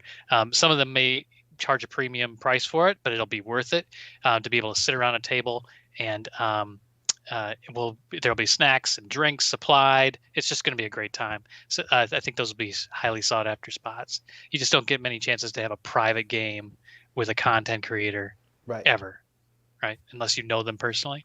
So this is the chance. So for $40 plus your hotel room, if you don't live in the area, you can come to Grogcon for the whole weekend. It starts Friday, right? Gates open, doors open at 10. Is that? Yeah, well, actually, the doors will open at 9 a.m. on Friday. We close at midnight every night, but we've never actually kicked anybody out of the gaming space if they go over. And it goes for 3 days. Saturday all day, and then Sunday. What time do the people? What time is Sunday end roughly? Sunday ends at 6 p.m. A lot of people end up a little early because they got flights to catch and everything else from that. So you got $40 plus $87 a night plus tax or stuff like that, all the normal fees. So for about $200, you got a whole weekend of fun and frivolity, plus or minus, and that's all included. That's all the gaming you can do, all the games we'll have on there. Dan and I will be running a tournament. The tournament game, we'll having. Carlos come back down, Vic's coming back down again. We may have other special guests that we're working on. So it's a lot of fun, and we talked about having a special table, that our Grogtalk table, that people can come and hang out with us while we're not gaming and do pickup games, because that was one of the things we saw 2 years ago. Sometimes, people, they decide they want to not go to this one game, or a game gets canceled, and then they're kind of just wandering around. And Carlos did a pickup game. He just was like, hey, come on, guys, let's go play. So what an opportunity to do stuff like that. Oh, yeah. That is something you can only get. You'll never get at a really, really big con, like a Gen Con or, maybe I was speaking out of turn here. But, a lot of those places are jam full with the stuff that's going on. And us being a local con and a little smaller, I mean, we get about 500 people. That's it's good not size. We're no slouch. But, you just have more direct interaction with everybody, whether it's Dan and James or it's Carlos or Vic or anybody else is coming down. We have other names too that I don't want to talk about because they haven't been confirmed, but a chance to actually sit down and maybe just talk with them or hang out. You just don't get a lot of those opportunities. So when you have these announcements, are they going to be on the Crucible or on Facebook? Where do you want people to go for the latest news? Facebook is where we pretty much post most of our information, because it's the kind of the crossroads, right? It's the Walmart of social media. We've been trying to push our Discord channel. Like, you guys have done such a great job building your Discord channel, but it seems like every time we get a little bit of a momentum there, it drains out a little bit. But we do post the information there as well. I would definitely go to Facebook for the first initial news. All right, and one of the things that Craig is going to join us live on Grogtalk. We're planning on doing it maybe Friday morning. Is that bad for you? Our live yes. Friday morning? Or do you stay Friday over morning there? is pretty busy. A Crucible administrative meeting breaking out. That's right. Live. This is what you hear. Well, we're going to come up with a rough schedule and send it to you, because we want to figure out when you're available for because from our perspective, the con opens, but yeah, you're running around like a maniac. So that's, again, the beauty of why we hang out with Craig. Craig is running around trying to get everything going. We can just start our show, which is super fun. Exactly. So we'll see Craig running back and forth as we're doing the show. Like, this is amazing. It's everything's working so well. His hair's on fire. He's running around like a maniac.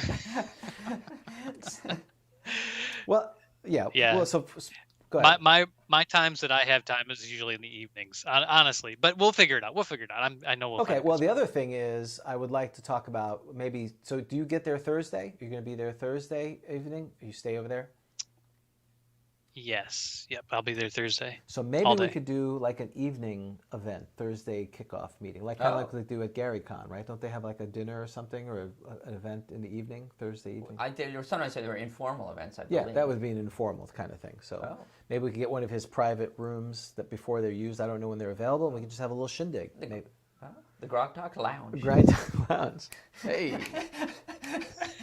It's 81. Smooth jazz. What's that on the table? That's right. It's probably blow. That's probably what. No, it's not blow. It's fake blow. That's the goodie bag. That's right. Speaking of goodie bags, great segue. Is that deal still on? How are we doing on the promo thing that you'd mentioned to me during the last time we talked? Yeah, and you broke up a little bit there, but since you said goodie bag, I'm assuming you're talking about the swag bags. The first 200 badges sold get a free swag bag, which is a dice bag, dice.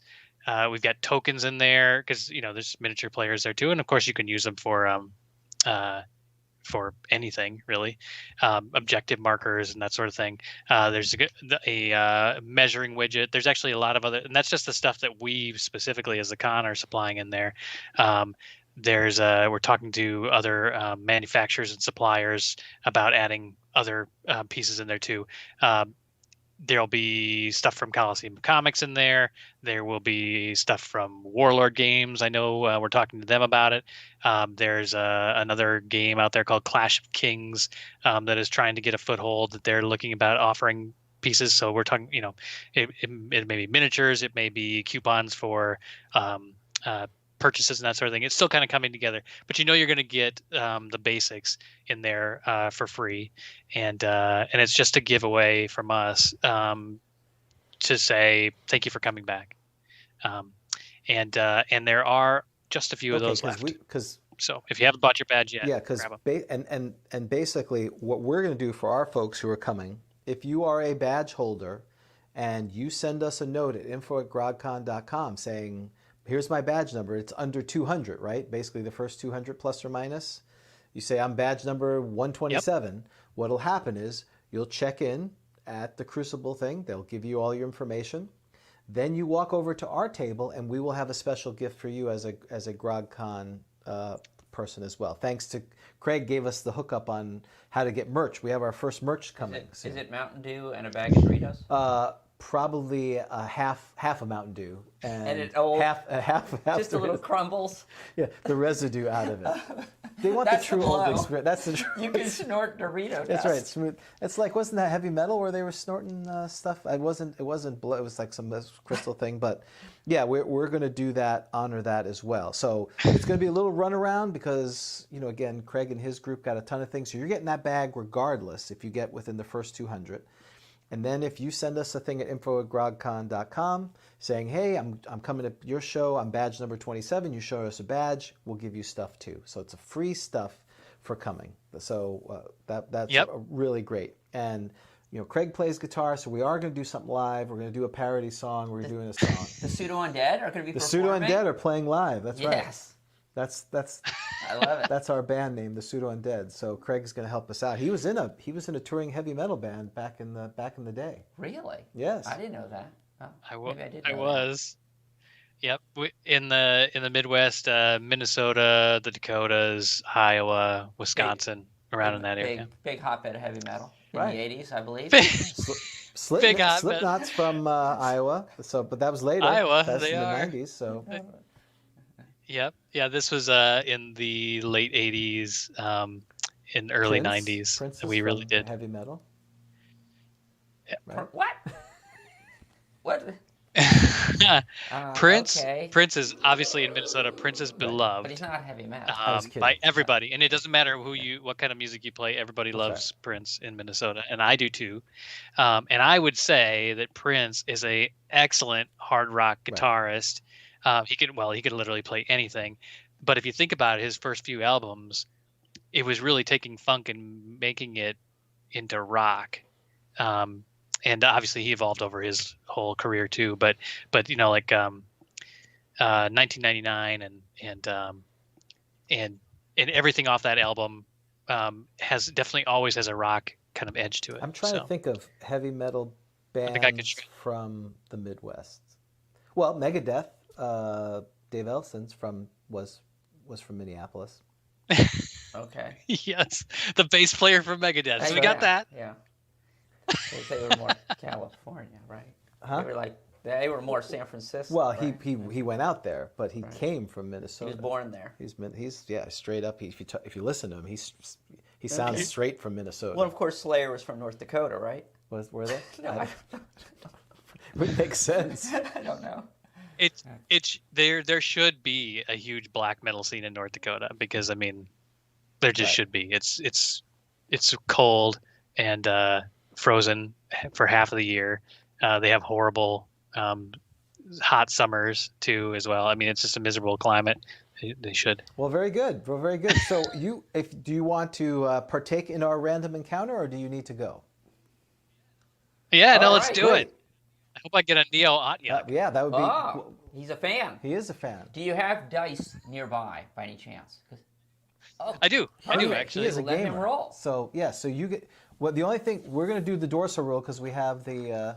We have Dorso dice now. That's right. So we'll start with the Dorso roll, and then we'll ask him to do. And just rolls. what Dan is flailing around here. This is from the latest issue of Flipping and Turning 4, which is going to be released. There is a thing of random encounters, the Grogtalk way. Someone spent time to figure out how we do random encounters, which if you've listened to us is a convoluted mess. So we're going to follow the official Flipping and Turning way. So first we have to roll the Dorso rule, which says whether it's Fiend Foley or Monster Manual 2. I will use the official dice. Is that okay? Of course. Christen it. Monster Manual 2. Okay. So now, James, you follow that to make sure if it's wrong, don't tell me. Okay, so because we went to Monster Manual 2, we have to proceed to step 3, which is Monster Manual 2. Roll a d10. That is correct. Roll a d10, sir. Craig? Craig, roll a d10, please. 3. 3. Do you know where we are, James? We're in a dungeon. That is correct. So far, that is correct. So now, what James, what does your thing say we need? Roll d10 to determine monster level. That is correct. So roll another d10, sir. 2. Okay, 2. So level 2 creature. Oh, this thing's going to get killed. Who's the champ? No, it's a copper dragon. It's a copper dragon. Oh, but kind of little, though, isn't it? Yeah, he's a little Stromboli, whatever his name is. Remember, we said he's either Duracell or Stromboli. Stromboli? He's Mario Stromboli. Okay. Because that's his dragon name. Oh, got it. Okay. All right. Now you talked about this 2 weeks ago, Dan. Okay. It's been a long time. All right. Now you roll percentages. Wait, what? Oh, I'm sorry. Roll D8 and D12. I apologize. Right. Well, I apologize. D8 and D12. D8 and D12. And add that together. 11.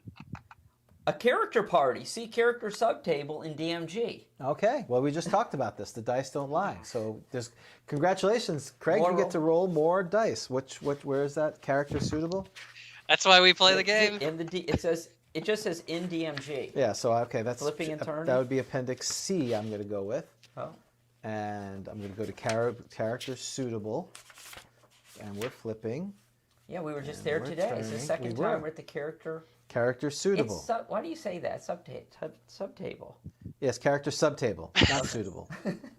It's not suitable. It's subtable. I thought you know why I say that? Here, why? that's the second thing I do. I don't say infrared. I say infrared. It's ridiculous. Really? Yes, I've said infrared, and my wife, it drives her crazy. So wait, you knew it was subtable, but you were just pronouncing it I suitable? can't say. For everything I see, this say suitable, but I know it's subtable. Okay. All right. I want to say that as a teenager learning to play back in 1981, 82, that we all called it infrared. See, there you go, infrared. Infrared vision. Okay. So hilarious. Infrared. All right, now what does he roll? He rolls. Now we're off the reservation. We are. We're totally off the rails. So let's see. As far as we can't character review yet. We could discuss the monster selection but we're not ready for that. We complain about the length of the description. So we're not at 5 yet. We're not at 5. So roll percentages, please. 84. It's a magic user. Okay, so wait, stop. Can I get a timeout? I know that a level 2 magic user. No I know problem. the dice don't lie, but so we're going to talk about a magic. Well, we're just going to kill the magic user. Right? Apparently, we're Okay, going to. all right. Well, we have to figure all this out. There'll be. He probably Hang had on. it coming. I need to get some. Now, so normally there would be a party that would be done with this, but we don't do that. We don't do multiple. So is equal to level of dungeon or the monster, whichever is greatest, through 4th levels. Okay, so you have a 2nd level magic user, yes, and now you can roll percentages to see if he has any magic items. I just dropped a raisinette on your phone. I can't find it. No, jeez. No one's going to know what it is. 91. You do not have a magic item. Okay. Oh. That kind of sucks. Roll percentages again. 78. You are a half elf. Now roll percentages one more time. Boy, half elves should be rare. Are they rare? 78. 50. You 55. You are multi-classed. So basically, you're not just that. So I have to now figure out. This is if I'm at the movies, I go to the restroom. You have to figure out your another class. Roll percentages again, sir. 98. You're a thief, so you're a magic user thief. 2nd level. I mean, that's popular. So how many spells does he get? We got to randomly do his spells now. Yes, we do. He's 2nd level magic user. Let me So pull he out has the he can memorize 2 1st level spells. 2nd level magic is your thief. You get. All right. All right, hold on. Percents again? Or is it It a is a table. table? It's a D30. I don't know. So that would basically be a D6 and a D10. Oh wait! No, stop. Wouldn't he have? No, he would do the starting Oh, spell. that's right. You have to do starting spells. I'm so sorry. You're What's exactly wrong right. with you, James? I'm losing There's my a chart. mind here. He has an offensive and I didn't defensive. realize Craig's like. I didn't realize Give him the poor guy's gonna have to roll up a character so we can kill him with a copper dragon. You should just do this as a separate segment for rolling up a character. Right. It could do double duty, because he gets a. You gotta look it up. You don't know where you're going, dude. I'm looking for it. What you can do in the meantime is roll 3d6 6 times. For every intelligence. No, he's got to give his stats. He's got to have his stats. All of his stats. Just 3d6? You guys are No, hardcore. 4d6. He's not a player character. Oh, you're right. You're not a play. Wait, but he has a profession. I'll let you be 46, I guess. He has a profession. Okay, so you can drop the lowest. Go ahead. Get my good But dice. is he rolling them in order? No, he can cheat. These are, by the way, these are Crucible dice from last Nice. Crucible. Perfect. So hopefully they roll high. all right, I'm gonna discard the 1. I got a 13 for my first 13. stat roll. I'm gonna discard the 1 again, and I got an 11 for the second I stat shouldn't roll. have been too worried. I'm gonna discard the 1 again. I got a 9. Oh my gosh, this guy's totally average. How do you ever even get in this dungeon? Oh, okay. This is better. That is a 15. Okay. See that? See, Probably. you know you're old school when you're excited about a 15. Right. Yoo-hoo! I'm close. You get the 10% at 15 with your XP or something like that? Maybe yes. If he was, yes, for Dex definitely. Maybe intelligence maybe 16. Next one. 14. And then the last one.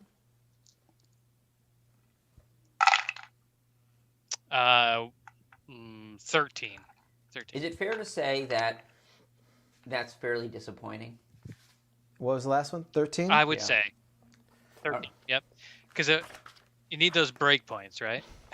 Yeah. You want to get those even rolls to get the bonuses. So but does not a half elf have racial advantages that would help him out to No, you have edge over? improvision. That's James, about are you it. going to make him roll his age and do age adjustments? No, I'm not doing all that. Well, what about age adjustment? Why isn't he getting? Oh, well, that's true. Well, he gets. Well, you don't roll for that. He's multi-class. You get the maximum You're amount. right. Half elf gets no bonuses, penalties or bonuses. An elf would, but not a half elf. But age. So, all right. What's his age? Are you on age? You get that resistance to sleep. We have though. all these books out. We're all in different places. I feel like we're cramming for an exam in like 10 minutes. And we're like working together. Where are you? Okay, page 39 of the DMG is spells. Okay, hold on. We're on also at the same time, we're on page 12 and 13, age. He is a thief, which would be for half elf is 22 plus, he gets maximum, so there's no rolling. That's 22 plus 20. You add these together? Yeah, use the min. Right, you add them together. What it says, multi-class characters get the column which designates the highest age. So you basically give them the maximum. So under half elf Of the two. Half elf is what? What's Well, the magic user is going to be more. Okay, Well, no, maybe not. That would be 46 for the magic user. 46 and 46. So he's 46 years old. Oh yeah, it's the same thing. All right, so 46 for half elf is what? Still young in half elf years. We're gonna find out there. Half elf, you just became mature, which means that the wisdom is going to equal out because it's subtract then it's add, but you're going to get a point of strength and a point of con. Right. So you add. So you have a 14 strength and a 15 con. So there you go. That's good for you. And what does he pick for intelligence and dex? Those are the big ones. Right? I guess you could pick them, but I didn't think we had 3 hours to figure this out, so I was just doing them in order. Oh, they're not letting him place. Got it. No, he's doing them in order. So you have a 14 con. Well, if he's a thief, his two highest stats are going to be for the magic user and the thief, right? I mean, he's got to have him just to be able to do it. So it should be the 15 and the 14 there, don't you think? James is not letting you do that. No, I'll let you do it, but you have 38 seconds to figure out. Yes, intelligence and dex. You can arrange them any way you want. That's fine. I'll allow it. Well, I'll put the dex at 15 and put the intelligence at 14, I guess. Going for the thief stuff. Okay. And the con at 13, so now it's a 14 because it's +1? Yep. If 14 doesn't get you anything, 15 gets you added hit points in first edition. All this to be killed. All right. Now. Well, we don't know. He has to figure out his alignment. Do you want a random alignment, or we're going to give him a random alignment? Oh well, you're looking up random alignment, Craig. We're going to roll for your starting spells. So we'll just give him the 3, and then he can pick the 2, right? Right. Okay. All right. I'm excited. So you're going to roll on a D10 for an offensive, on a D10 for a defensive, and a D10 for a miscellaneous. So I need 3 rolls of D10 with a D10.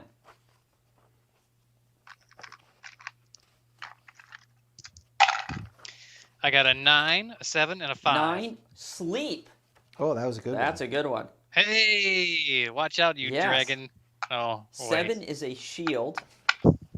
And what was your shield's good. What was your third one? I think I said 3. Erase. I picked up the dice already. Close. What is it? You can erase magical writing. Aren't you excited about that? Yeah, you should use that. That's the one you should memorize. Super handy if you're a thief. So, Craig, which 2 spells were you memorizing for today? You could memorize 2 spells. Well, it would be shield and sleep. I'm thinking. Okay. Yeah. I don't think going to the dungeon I'd have any. I thought about erasing any magic. Or you could read magic. You automatically get that as well. Oh, that's right. And read magic. And you have read magic, so you can. And he's second level, so he should roll randomly for an additional first level spell. Oh, fine. You're such a softie. You did it first. So roll a D10 and a D6, please. Oh, that's... Just tell me what's on each of them. On the D10. 7 and 5. So 27. Guess which one? Oh, you're right. Because when he goes up to second level, he gets one. Right, 27. Tensor's floating disc. You get Tensor's floating disc, but you have to roll percentage to see if you can actually learn it. Oh, that's right. Never ends. What'd you roll? He got 34. it. He got it. Good. But he probably didn't want to learn it. Yeah. That's right. I don't want that one. You can carry the loot out now. Now you have a disc that you can carry it out. Now, let's roll. We're going to do randomly I'm going to use this table from the facts table. Let's do this too. Mm-hmm. Let's combine segments. I think he should have a random magic item. Okay, we're going to give him Is that fair? Agreed. That's fair. Okay, but you're doing alignment now. I love random magic items. Just percentile roll? Let's figure anything out of the DMG? Could it be an artifact? First a D10 to figure out your alignment. You're not going to have him roll his entire personality. No, we're not doing his whole personality. This character is assuming Craig's personality, which is apparently very patient. Then we should roll to find out what it is. That's right. Well, D10 for his alignment first. Okay, alignment. 5. Chaotic evil. Yes, he's like Elrond Baroon. Oh, yeah. He's like Elrond Baroon's bastard son. That's right. Don't you think? That's right. He's an evil guy. Elrond Baroon was in, we did this from this magazine, First Encounter, Have You Ever Played A? And when you played a magic user, it was a chaotic evil magic user named Elrond Baroon. Right. So this is Elrond Baroon's bastard son. Right. Searching for his dad. Right. Where it happened to? So now roll 2d4s and 2d6s so we can figure out your hit points. I'm Elrond Snow. All right, I'm sorry. So what was the 2d6 dice? and 2d4 since you're second level in each. Oh yeah. Okay.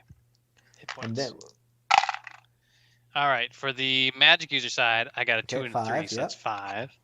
And for the thief side, I got a 6 so and a that's 3. 9 and 5 is So that's 14. Plus you have a con bonus, right? Or you didn't? You said end up with 14? 14 con? Okay, so Yeah. you have 7 hit Yep. points. Congratulations. Woohoo! Now we're going to figure out the miscellaneous magic item. I should have dog-eared this. Did You did dog ear. There it is. Oh, did you pick your name? Did you say, were you like Elrond Baroon Jr.? He's Elrond Snow. Elrond Snow. Yeah. Got it. Okay.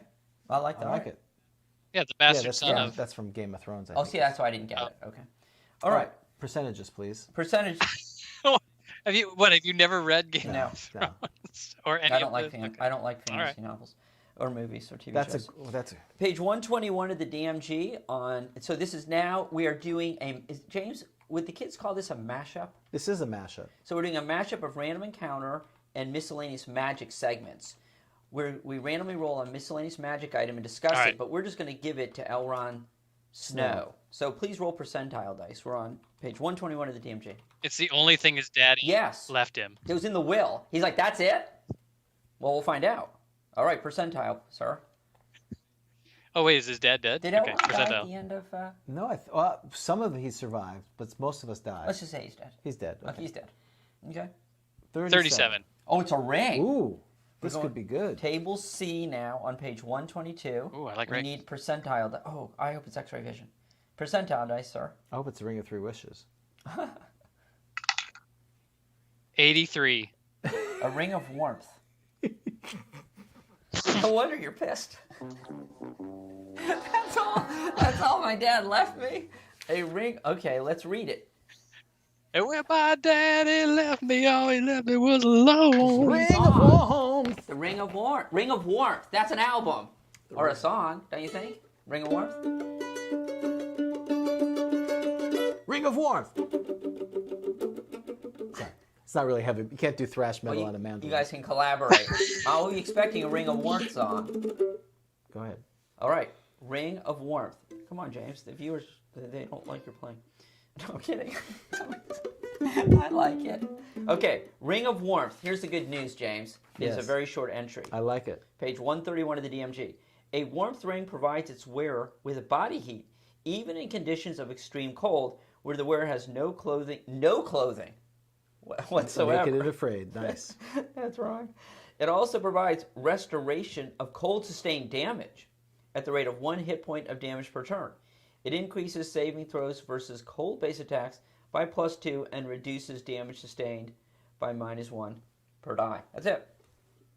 You have any questions about that? Any questions on that? That'll be really handy against the cold breath weapon of Exactly a copper right. dragon. Yes. Right? Daddy. That's right. Too bad he spits acid, but that's okay. That's All right. Okay, so I was fed false information. That's right. Take this Ring of Warmth; it'll save you. Okay, for got the copper it. dragon. Wait, what? Okay, However, I think with a Ring of Warmth, it's only appropriate to go around in as little clothing as possible Right. at all Yes. times. You're a naked half-elf magic user. I love it. right. In a loincloth. Right? I like it. Nothing but woad. And right. And a spear. All right, sir. So the way we do this, wait a minute. Is there anything else we have to do on this list? We Just, I think, die. That's about it. discuss the monster's really bad choice, which it is. This is a bad choice. Yes, this is accurate. Ultimately, decide the monster's pretty cool. We determine whether the monster eats gnomes. Do you eat gnomes as an evil half-elf?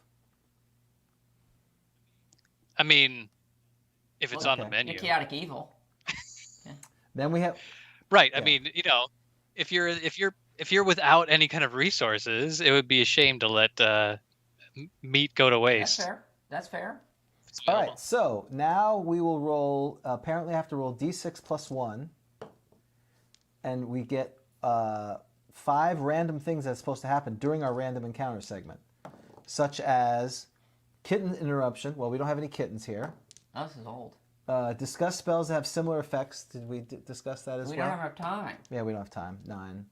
Try to think of a name for this creature. So we did. We did. Elrond Snow.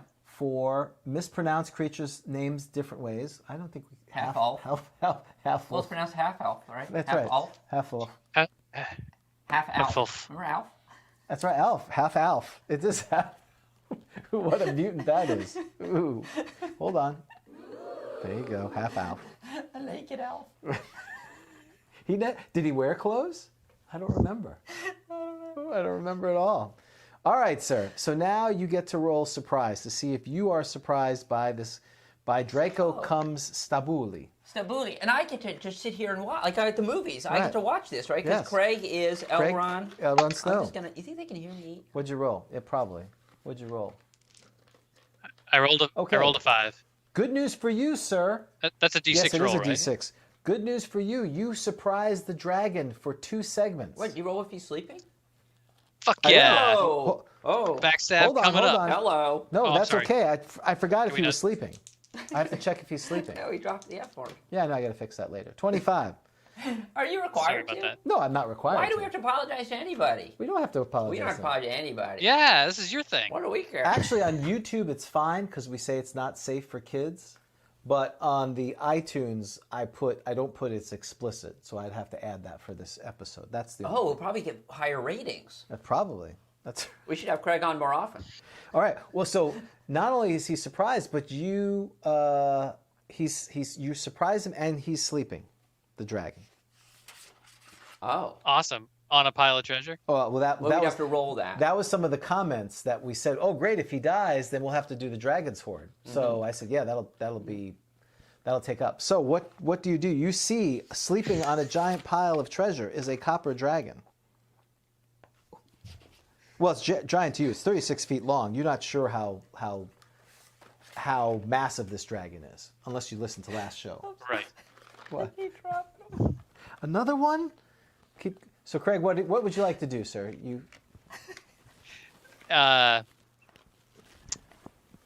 Given my chaotic evil Right. nature, it seems you might think that I would stab a sleeping dragon, but I think I'd rather use the pathetic thief skills that Right. I have to try and steal something Oh. good All right, from roll the hoard. percentages. That's a good idea. Because this is how we're going to do it. For this encounter, actually, if he steals stuff, he's just going to steal and leave. The dragon will win, but he'll Okay. take something from the treasure hoard. That's fair. I like that. Go roll percentages. You want to roll low.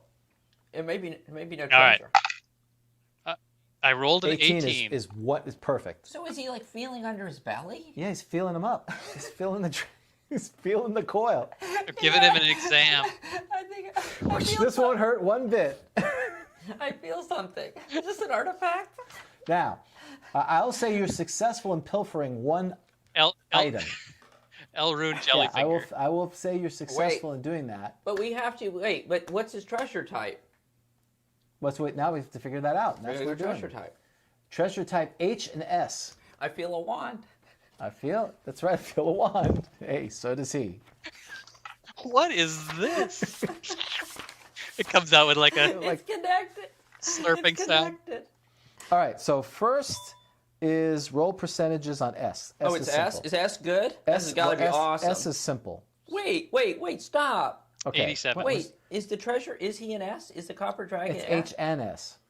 Oh, I was starting going to with- say, if it's just S. He's a huge ass. Nobody likes him. Okay, great. So S, nothing. Now, moving to the next one. H, roll percentages. Okay, 31. roll percentages. We're just going to keep rolling percentages. Okay, 37. hold on to that. Roll a D100. Which is a Yeah, percentage roll. I'm sorry, yes. 37. Did I not already roll that at least once? So 37. Yes. Should I not say it? Yep, not yet. We're going to figure it out. Yep. Okay. Roll percentages again.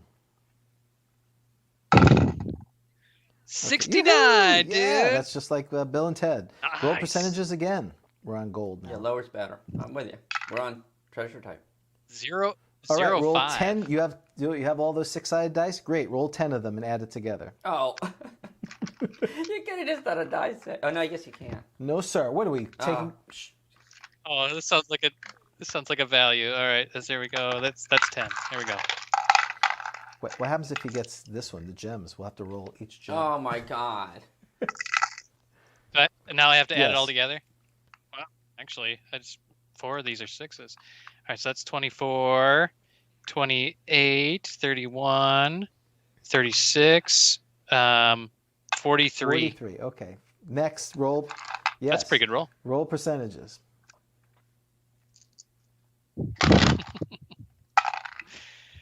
30 okay, roll even. percentages. Okay, 84. roll Thank percentages. God. This is That almost was as bad. gems. Oh, 29. 10 to 40 pieces of jewelry. Is there a jewelry Is there a jewelry suitable? There better not be a jewelry suitable. 10 to 40 Yeah. pieces. That's a big so, handful. I don't know if you have 10d4, but just roll 5 and double it. He's gonna miss his thieving skill roll, and this was for naught. He made his thieving skill roll. Oh, he already did? Yes. What did you do, pickpocket? He rolled an 18. I rolled an 18. Pockets? Okay. I may be a pathetic magic user, but I'm an excellent thief, apparently. All right, so 14 times 2 right. is 28. All right, and now roll percentages one last time. Wait a second, that can't be. Yeah, okay. Wait a second. Yeah, never mind. Roll, Sorry, one what more was the last time? percentages, please. All right, here we go. Okay. 28. Big All 2-8. right, great. So, as you approach the copper dragon, you see this. He is sleeping on a giant mound of treasure. Even though you're probably going under using infravision, and this beast is regaled over this hoard of money, you realize as you climb towards the dragon, you are stepping over thousands of gold and silver pieces. Your avarice is only met by this hoard. And interspersed within there are lovely pieces of fine jewelry. So not tempting too much fate, you grab one of the larger pieces of jewelry, you stuff it in your pocket, and, well, whatever, your naked body, you stuff it somewhere, and you run back. Did he have to do a move silently roll? You said he was walking over all these coins. He did 18. That's what he did. Oh, I thought that was to pickpocket. No, he doesn't need to pickpockets. He's moved silent over it. Now he grabs something. Oh, so I see. So it's just like laying out there. Yeah, it's not like underneath. He's not grabbing. He just moves up very slowly. He moves up slowly and grabs a piece. Got now, you will have to make a move silent to get out of there. So roll percentages again. We're all rooting against him, aren't we? Here's where it all collapses.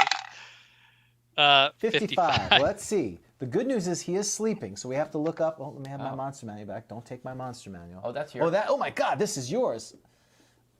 Because it has a barcode where you stole it from someplace. The library. Now it's jingling in my pockets That's as right. I walk away, or wherever it is that I stowed it. So under dragon, because he's sleeping. Remember, it fell out from wherever he put it. Okay. We're gonna have to look up what his percentage is. Okay. What's his dex? It's not good. 15. It's 15. It's pretty good. Okay. He's a second level. What do you want me to do? I'll move silently. All right. So he failed. So he definitely failed.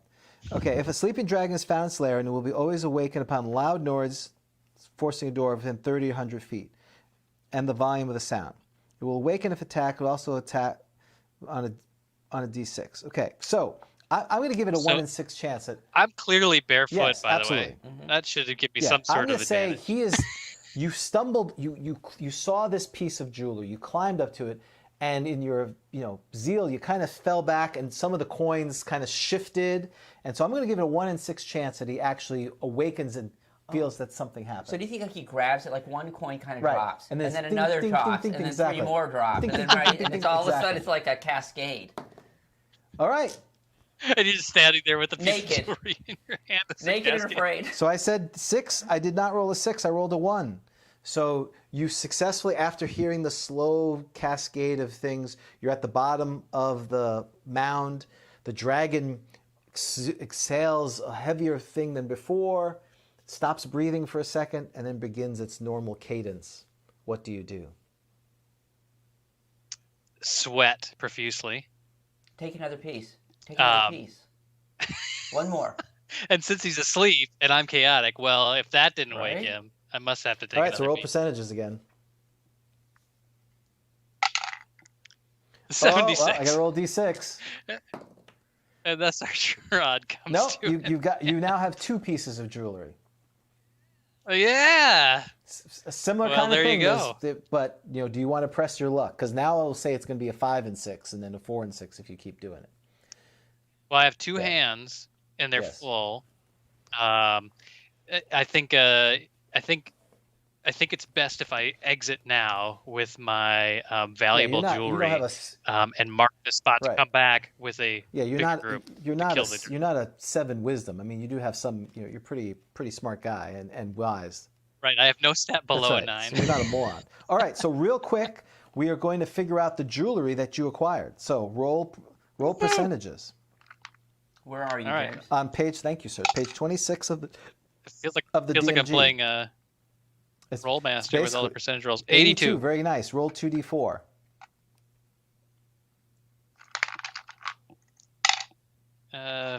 4 and 3, 7. A 7. So it's a base worth 7,000 gold piece, gold with gems. Now roll a d10. 3. Okay. So it's that. Okay, that's great. Now roll percentages. So you found one piece of jewelry with gold and gems worth 7,000 gold. And what? I think somebody just hit That's third right. level. That's right. You basically Wow. you 27. just progressed. Now the next jewelry. I rolled a 27. Oh, Nope, am I that's rolling fine. again? Roll 3d6. A 7. No, I'm sorry, Total. 8. That one's worth 800 plus 2 gold plus 1. pieces. Now, any piece of jewelry set with gems must also be checked for possibly exceptionally stone. Any score of 1, roll a d8 for me. Oh my god. Okay, and 2. one more d10. 8. An 8. So, congratulations. You ended up with 2 pieces of jewelry worth 7,700 gold pieces. 7,000 XP. So 7,700 XP. You would be 3rd level in each. Oh, because Thief goes up pretty quickly. Oh right? my goodness. Yeah, boy. So congrats. Soon the world will rue the day that Went they after Elrond Snow. That's right. Cash rings and everything. So oh yeah, you only needed if he had 2501. He was at 2nd level. Let's say he's in the middle of 2nd level. Yeah, he's easily over. He's at enough the for he's at the 4th.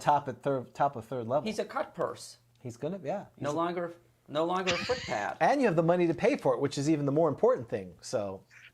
Right, the training. So yeah, that's right. You actually can go. Oh, here, now train me. Well, congratulations. Success! All right, I'm making a chaotic evil magic user thief elf, a half elf. There you go. Well, and hopefully you'll be able to join us on playing. Not because I know you're running around doing everything, but it would be great if you were able to do a pickup game or play with us when we're there in October. 100%.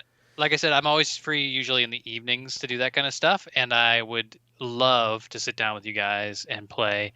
I would even love to play in the tournament if that's a possibility, but I think that's probably less of a possibility. And anyway, we're going to hang out. We're going to have a great time because it is. Crucible is a great time to reconnect with friends, meet new friends you didn't really even realize you had. There will be drinks aplenty. There will be stories to share afterwards, and reunions to make in years in the future. It's awesome. That's what I love about it. And I certainly enjoy the con as much as everybody who attends. So it's a great weekend to get away from me too. Excellent. So the last thing we need for you to do, sir, is roll a d10. This 1 to 10. 10 being this is the best show ever. 1 is we wasted everyone's time. We rolled to see how good. 8. That's an 8. There we go. Congratulations. That's more clapping. So I totally agree with your assessment. That was a lot of fun. So again, for everyone from Craig, thank you again for coming on, being such a good sport with all the dice rolling. This was interesting and a lot of fun. That was a fun time. So go ahead. Yeah, and let me just say to everybody, Crucible takes place in a hotel that is right outside the main gate of Walt Disney World, and it's something we hadn't talked about yet, but it's you couldn't get a better situation proximity wise, and especially for the price. Walt Disney World is back to full swing, and and they do a great job with all the cleanliness and all that sort of thing too. If that's a concern for you, it's just a great weekend and such a nice opportunity to engage on a lot of levels. If you've got family members that you want to bring with, it's maybe easier even to convince them to come. We have people who their family's coming. Some of them are going to come for the day to play tabletop role-playing or tabletop games. And then the rest of the time they're going to Disney, just like you said. So that's an excellent thing. So for Grogtalk, I'm James. And I'm Dan. And we will see you next time on Grogtalk. Thanks, Craig. Take care. Thank you.